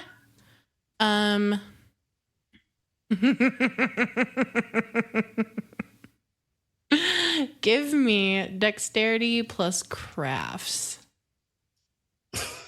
Well, sewing won't work, but could I? Well, Ask away. Could I use etiquette because I have a specialty in dominatrix? You know what? rules? Let's do dexterity plus etiquette. Fuck it. Why not? This is our game. Just so I get. So it's not just all hunger dice. That's what I need to be hungrier. Okay. I'm going to use a willpower To reroll 3. 2, but You can reroll up to 3 by using willpower, so go for it. yeah. Okay. 2. You got 2 successes? Correct. I mean, he's practically knocked out. He's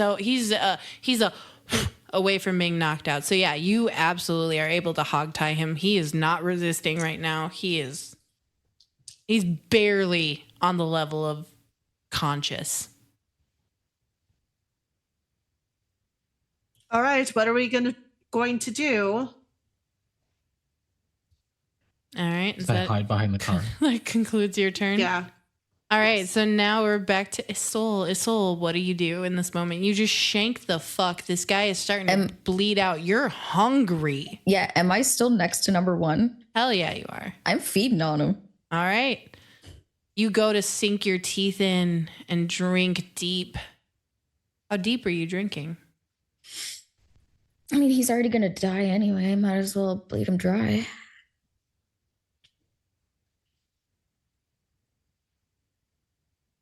Oh, you want to do this? Because you're gonna have to. I'm gonna need you to roll to see if you lose humanity, my friend. YOLO. All right, so you drink deep, and you drink and drink, and normally you hit that point where you would stop, but you don't. You keep going. You've never allowed yourself to go this deep before. The light is fading from his eyes, and you are taking exquisite pleasure as it dims, and the blood. You've never, since being turned, you've never felt full.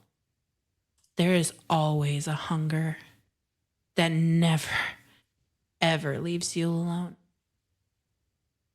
What are you feeling in this moment while I pull up what this roll is?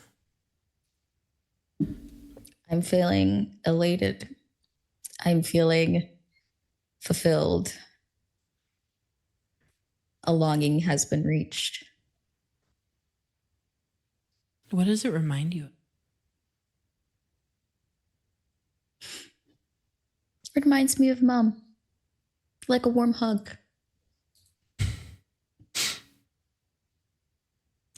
All right, so what I'm going to need you to roll in this moment is I need you to roll the number of dice you need to roll is your humanity rating.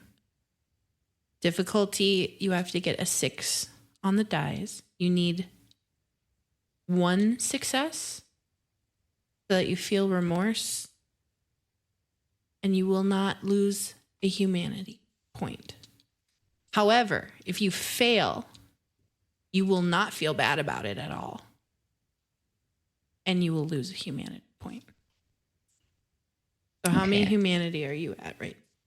6. 6 humanity. So I need you to roll 6 dice. I need you to get at least 1 success. How do I do that on Demiplane or Roll20? Either one. It should have like the ability to do on Roll20. It should have the ability to do a humanity check. I've been rolling on Demiplane, so I don't know. Will those be D20s or D10s. Always okay. D10s. Yep.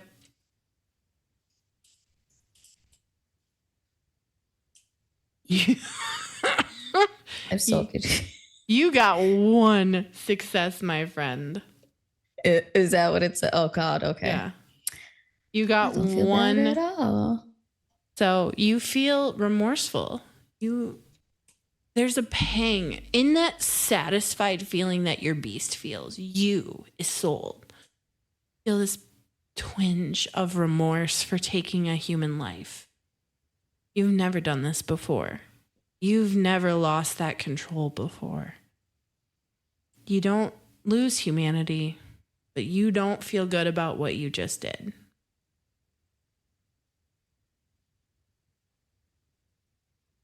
But you go down to 0 hunger, my friend.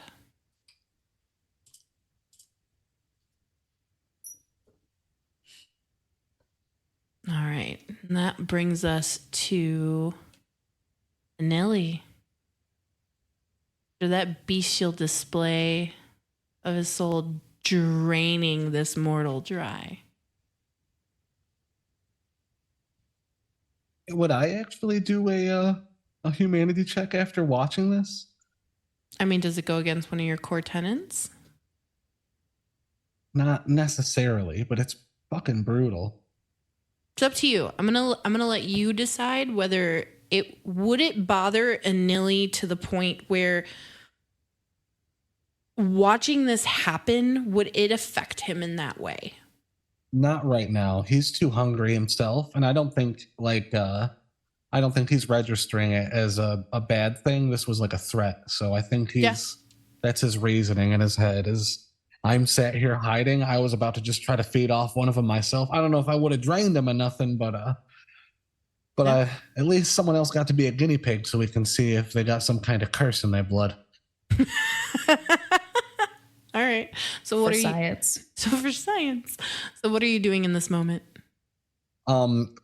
So one of them has been killed from the insane whip attack assault. Another one was then. Oh, he's not hog-tied. killed. He's the one from the whip assault is real hurt, but he is hogtied currently. Okay, and the one that Isolde had, she had shanked him in his brainstem. He was quickly bleeding out, and she drained him. Oh, all right. Because I thought she feed on. So there's still a dude there to fight. Yeah, there's still one up that David just sucker punched and rearranged his face.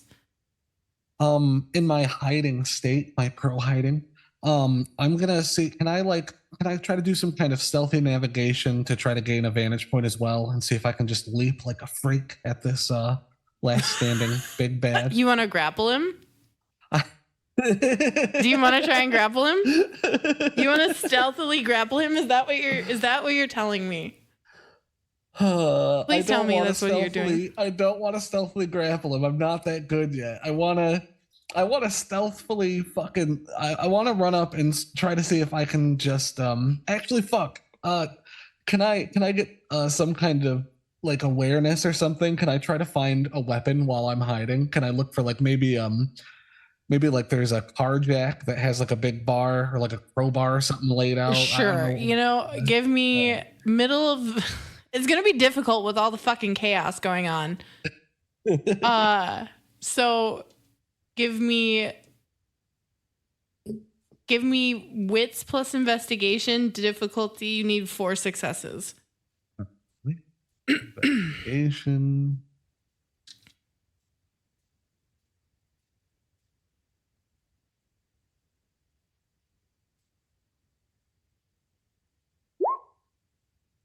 Oh, damn it. 3 or 4. So you got 3 successes. Yep, not enough.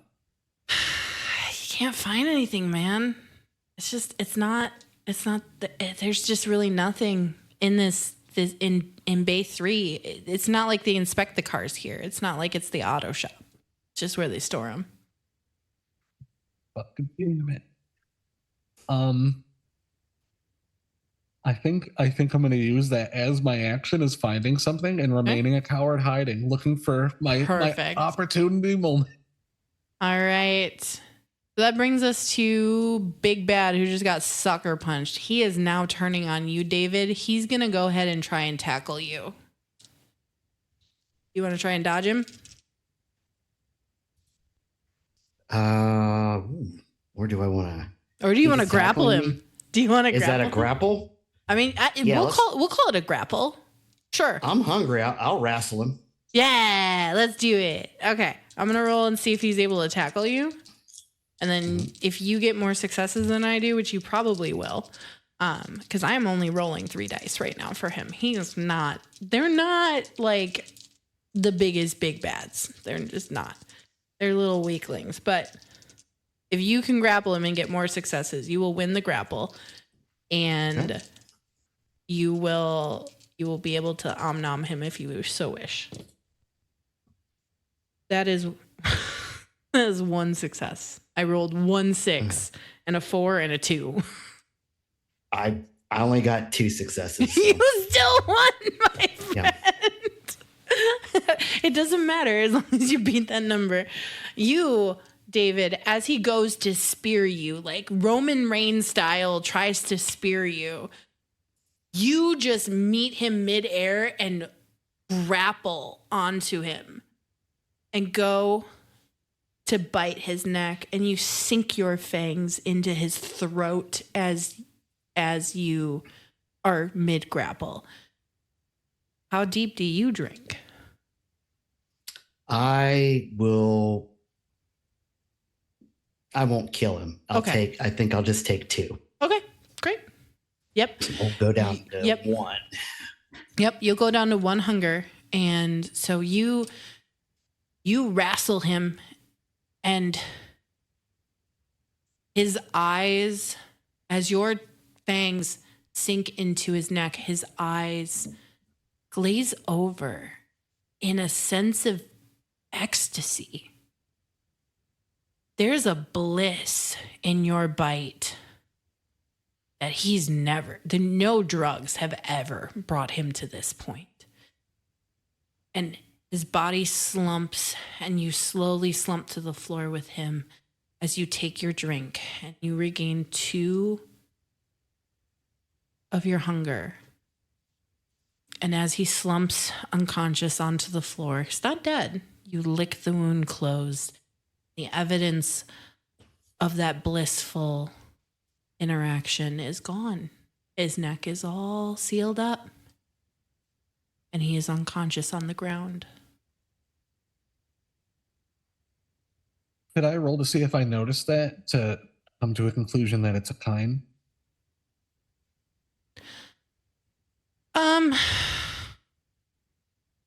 Yeah.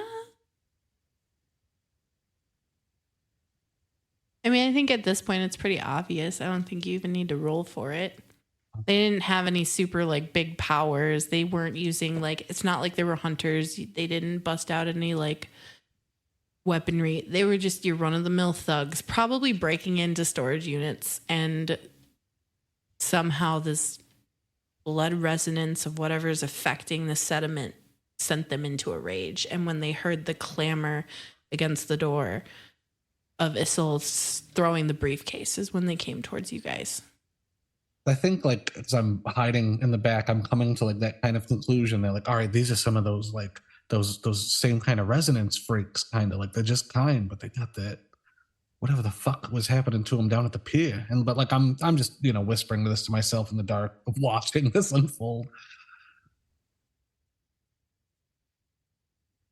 What are the rest of you guys doing right now? You have one hogtied who's barely conscious. He's not making any fucking sense. He when he fell and hit his head on the concrete, you scrambled his brains pretty damn good.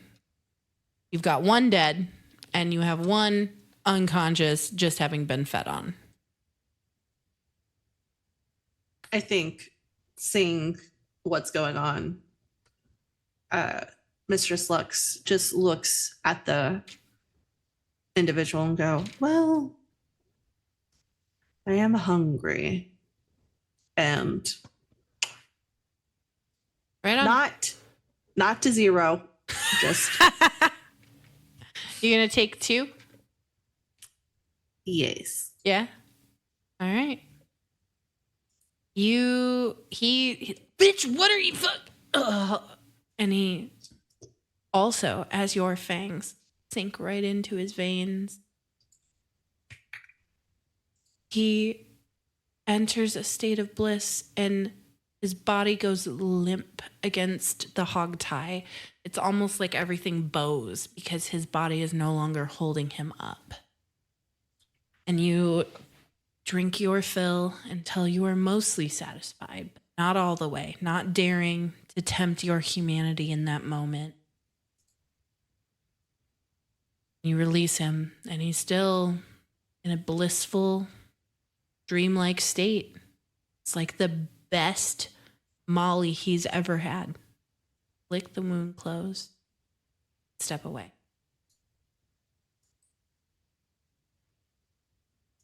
Well,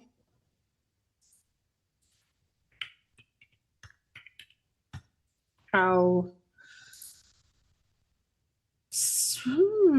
I wonder if we could take him with us. I don't see why not. I say, stepping into the shadow. I think that we should. Test These things. gentlemen might be evidence.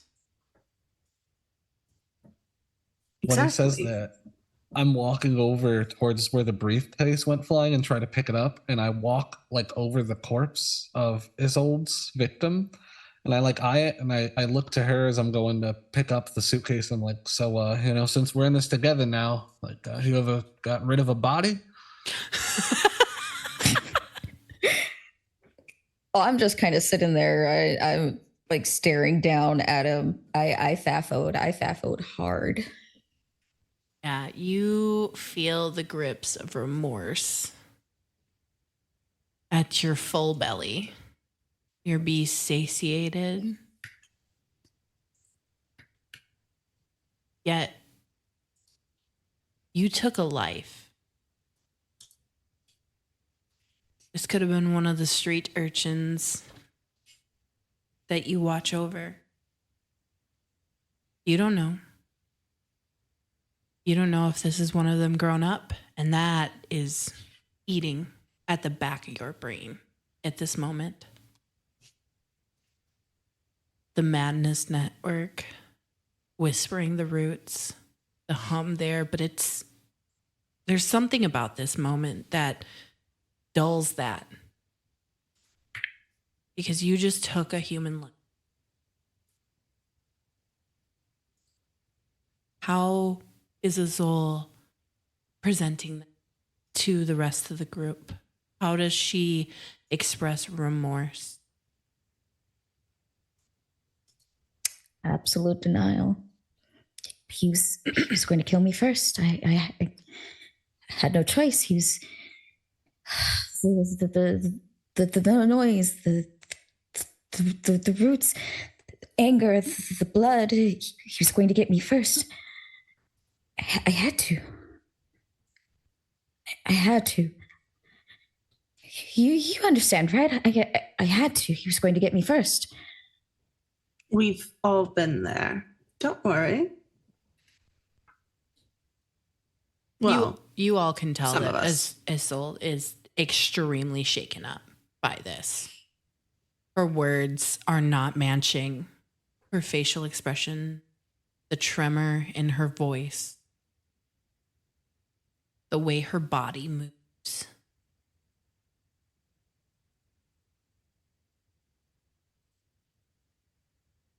So what do you guys do? I've gathered up the throne briefcase, and like is old saying that I'm kind of like I'm avoiding like their expressions, and I'm not exactly like judging them, but I'm using this as a moment like, all right, yeah, I'm still here with a pack of predators. And I walk up with the briefcase in hand, and I'm kind of like, whatever could have, I don't know if anything was broken in it because she whipped it. But like I tried to scoop all the stuff that may have come loose back in. Yeah, there was papers. Papers were in it. The vials were separate in the trunk of the car. They weren't inside the briefcase. So nothing broke in there except for one thing.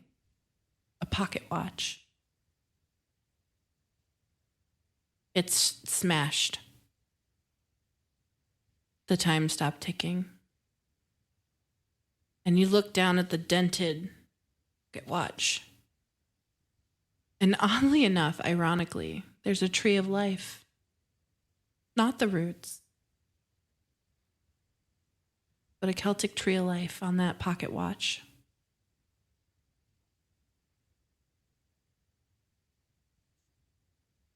I kind of like I've got the suitcase in hand, and I guess I'm holding the pocket watch looking at it because it was the only broken thing. And while everyone's kind of stood around collecting themselves, I kind of hold the pocket watch up and let it dangle. I'm like, hey, what are the odds of this? A tree of life, and you know, with the symbol. I mean, you all saw it etched in, but seems like this Elias was pretty deep into whatever the fuck's going on here. Somebody give me a wits plus awareness.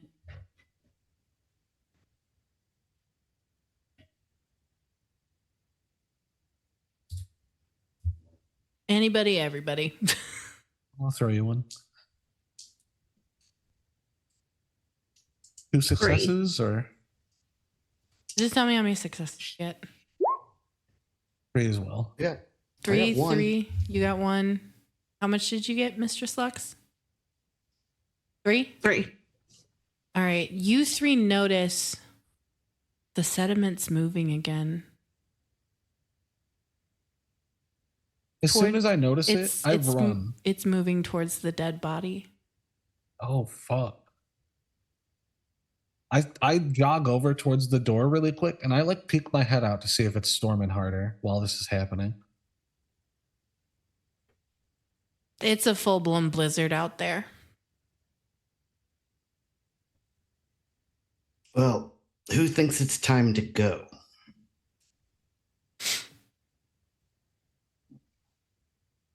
Yeah, we should definitely get a report in before we try doing anything else a bit more drastic. But again, they're not going to pick this body up for us, I don't think. So we really need to get rid of some of this evidence too.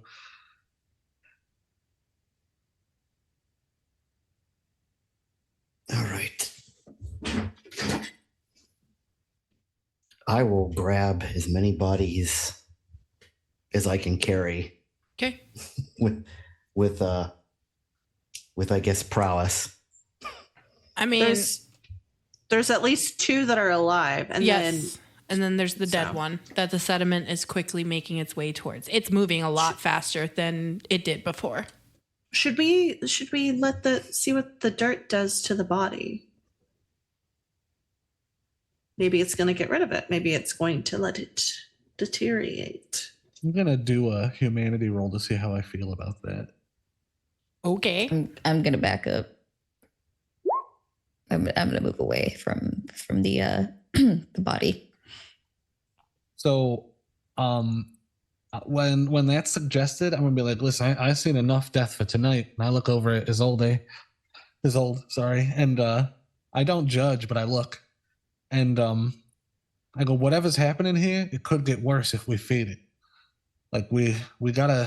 I know we wanted a report, and I know we wanted results, but this might be something a bit bigger than we try to solve right here, right now. We got to get this place quarantined, and I think we got to do it quick. As I like look to the dirt spreading towards the body. It's moving. It's almost to the ankle. If you guys are gonna make a move, I would make it now. Fine, and Mistress Lux will go pick up the dead body. All right.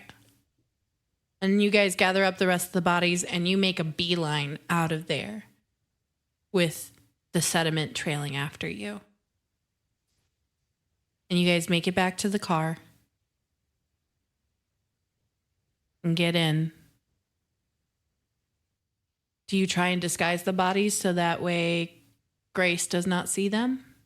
I was Yes, thinking whenever she brings it outside, Lux will move it to where it looks like they're injured and she's helping. Okay. Yeah, sure. You make your way over to the vehicle, pop the trunk of this big ass Suburban and put them in the back. And then you guys pile into the vehicle, and where do you go? Boss Holdings. Okay. Are you going to the lab, or are you going to go talk to them first? To the lab. Okay. All right.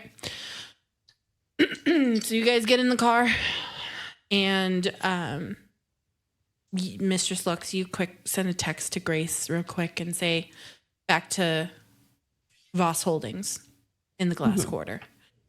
And I will also send a text to the sheriff. okay. What do you say? Something happened at the impound lot. We have new friends with us. Immediately you get a text back from the sheriff, Marcus, and goes, friends? Question mark. You get another text message right away. Like or unlike?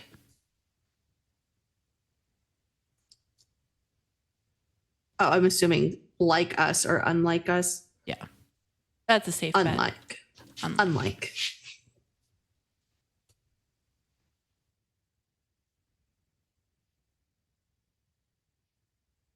I will meet you at Voss Holdings. This is all that you get. See you there. He doesn't respond. And you guys make your way back. Is there anything you guys want to talk about or do on the ride there? I think Mistress Lux is just sitting there. Like, well, it could have gone worse. Like in her mind. I think I look everyone over and I kind of like I'm the only one who didn't feed and I'm still really hungry, but I'm kind of looking to them to see if they're acting weird from who they fed on.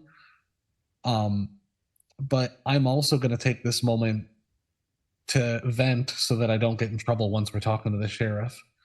But I'm going to be like, whatever the fuck is going on with this resonance, with these vibrations, with this whatever this sorcery is, there's something they're not telling us, obviously. Like, we knew that from the beginning, but what do they keep throwing us into that's acting like whatever that was stretching out? I've never seen nothing grow towards it. It was like it was hungry, like it was going to consume it, right?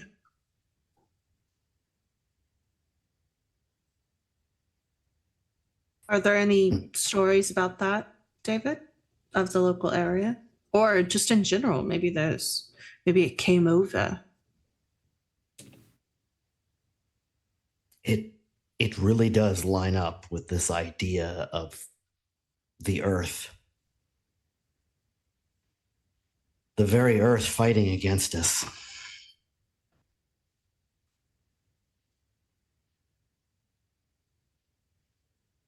So, yes. Well, perhaps the legends are true. Let's see if we can get anything off the bodies and the river water and such.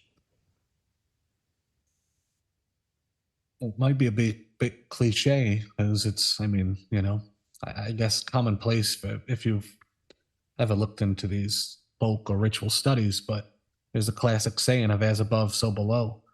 And I don't know if I'm seeing that symbolism with what we saw on the ground in there, coupled with this, watch that he got. And I'm gonna look to that like watch again. Maybe I'll like open the suitcase and I look at what time it was broken on. It was broken at 1:11.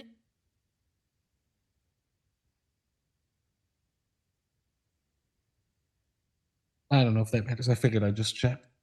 And then I just kind of let it hang in the air as I look to the watch and then back around and kind of tuck it back in the suitcase.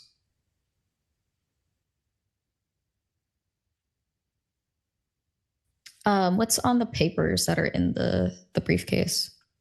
Yeah, have a look. I'll hand her the briefcase. Yeah, there's just some Voss Holdings paperwork. Nothing really that has anything to do with your guys' investigation. Just memos, that kind of thing. Nothing really descript about this. Seems to be like mostly just like your run-of-the-mill basic business practices. Absolutely nothing pertaining to what we are dealing with. Definitely a servant of the Ventru, though. But we already knew that. Yeah. Ventru, who is going to be reprimanded. So. Still going to be remains nameless to interesting. us. True. That begs the question.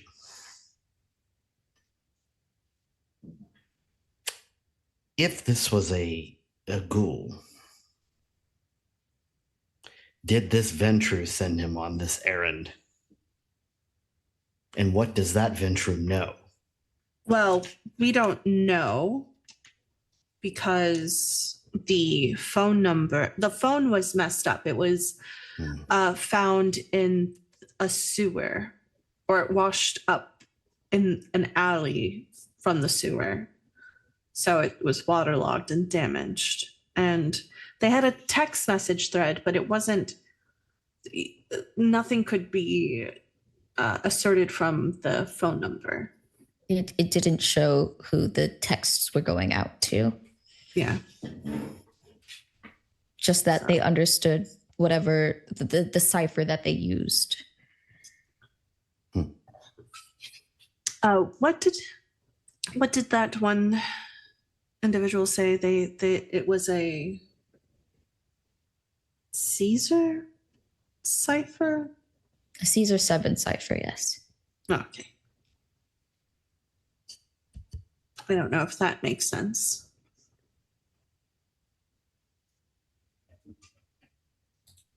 I don't know if he used But- that same cipher in his notes either, but maybe not. Well, I think it was used on the paper. That's how we found the code. So, Yeah, the one with the blood sample. I'm wondering if we should get there's no time. We just got to get some of this stuff tested. I mean, if we start testing it, I wonder if they're gonna. It said in the report for the car that they actually took the vials that were in this briefcase too. So I don't know if they've already been doing their own tests and if they're going to give us any of that information. As you say that, you slowly roll up to Voss Holding. You guys get out of the car and you walk.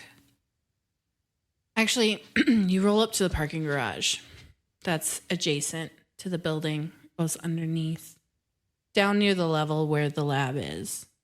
And you meet Marcus, Sheriff Marcus, down there. And he walks up to you all as you are opening the trunk and goes, "What the fuck happened?"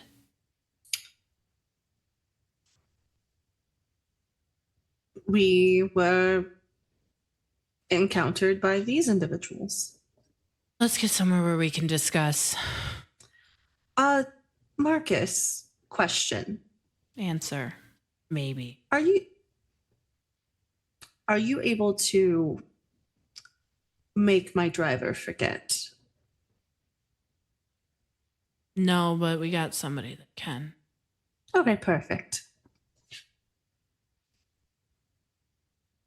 Thank you. Give me a sec. Meet you guys inside. He goes in, picks up one of the hall phones and dials. Yeah, I need Oh you. wait, you should have asked. I have cloud memory. Oh, Do you want to stop him? Yeah. Cost is free, but I will be rolling charisma and dominate, and it'll be versus wits and resolve.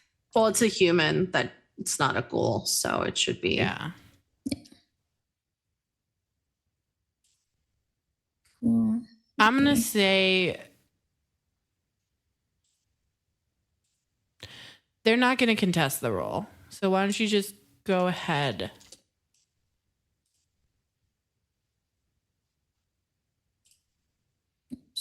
And just, I'm not even going to make you roll for it. Like, she's not going to contest it.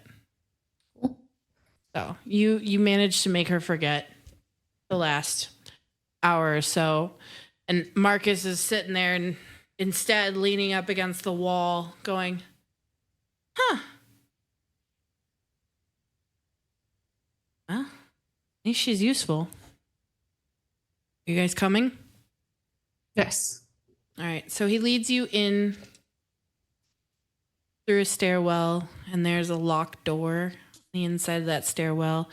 And he pulls out a key card and badges it in the lock. You hear it audibly click as it unlocks and it swings open. And actually, you guys end up back down in the lab, surprisingly enough. And there, seated at the desk, is your good old friend Spark. Not As even soon as I see him. hiding. He's not even hiding his presence. His jaw's just hanging, swinging back and forth. And he whips his at it and it cracks into place. And he's like, you guys are back. I want you to meet a friend of mine. You guys notice now that there's a second Nosferatu there. And Marcus looks at you guys and goes, I thought we could use some backup. I don't know what the fuck we're dealing with. I don't know what the fuck is happening. And these motherfuckers know shit that they're not supposed to know. So I figured, why not? Great. And Mistress Lux just like slumps the body on one of the open tables. The dead body. Okay. Huh. You hear the other Nosferatu go, Spark, he looks better than you do. Spark looks at him and goes, shut the fuck up, and punches him. He goes, this is Grin. He's going to help us figure this out. And as he gets that last word, figure this out, suddenly the lights go out. And all you see is the emergency floodlights and a hum. Not the hum that you guys have been hearing, the hum of a backup generator. Kick on. And that's where we're going to leave the episode for tonight. Oh fuck. Well, hell. So you guys are going to have to come back next week to find out what kind of fun fuckery we find out from all of this stuff. Hooray. Hooray. We finished episode 2, you guys. And nobody died. Not yet. Not us. Not we us. didn't Boring. die. Not yet. We didn't Not die. you guys. Somebody died. Not us. Well, thank you everyone for hanging out and tuning in to St. Ardent by Night. It has been our pleasure to entertain you all tonight, and we are so thankful you guys came on to this journey with us. We will be live again next Saturday, and we look forward to telling more of the story to you guys. So thank you so much for watching, everyone, and have a great evening. This has been St. Ardent by Night, a Vampire the Masquerade 5th edition actual play, starring Clamps, Dapper Zombie, Shelley Von Miller, Fiona, Elm, and Ian. Story told by Tactical Pinup, production and editing also by Tactical Pinup. Thank you for stepping into the darkness with us. The storm over St. Ardent grows every night, and the coterie's choices will shape what rises from its depths. Until then, stay safe, stay sharp, and step inside the cathedral if you dare.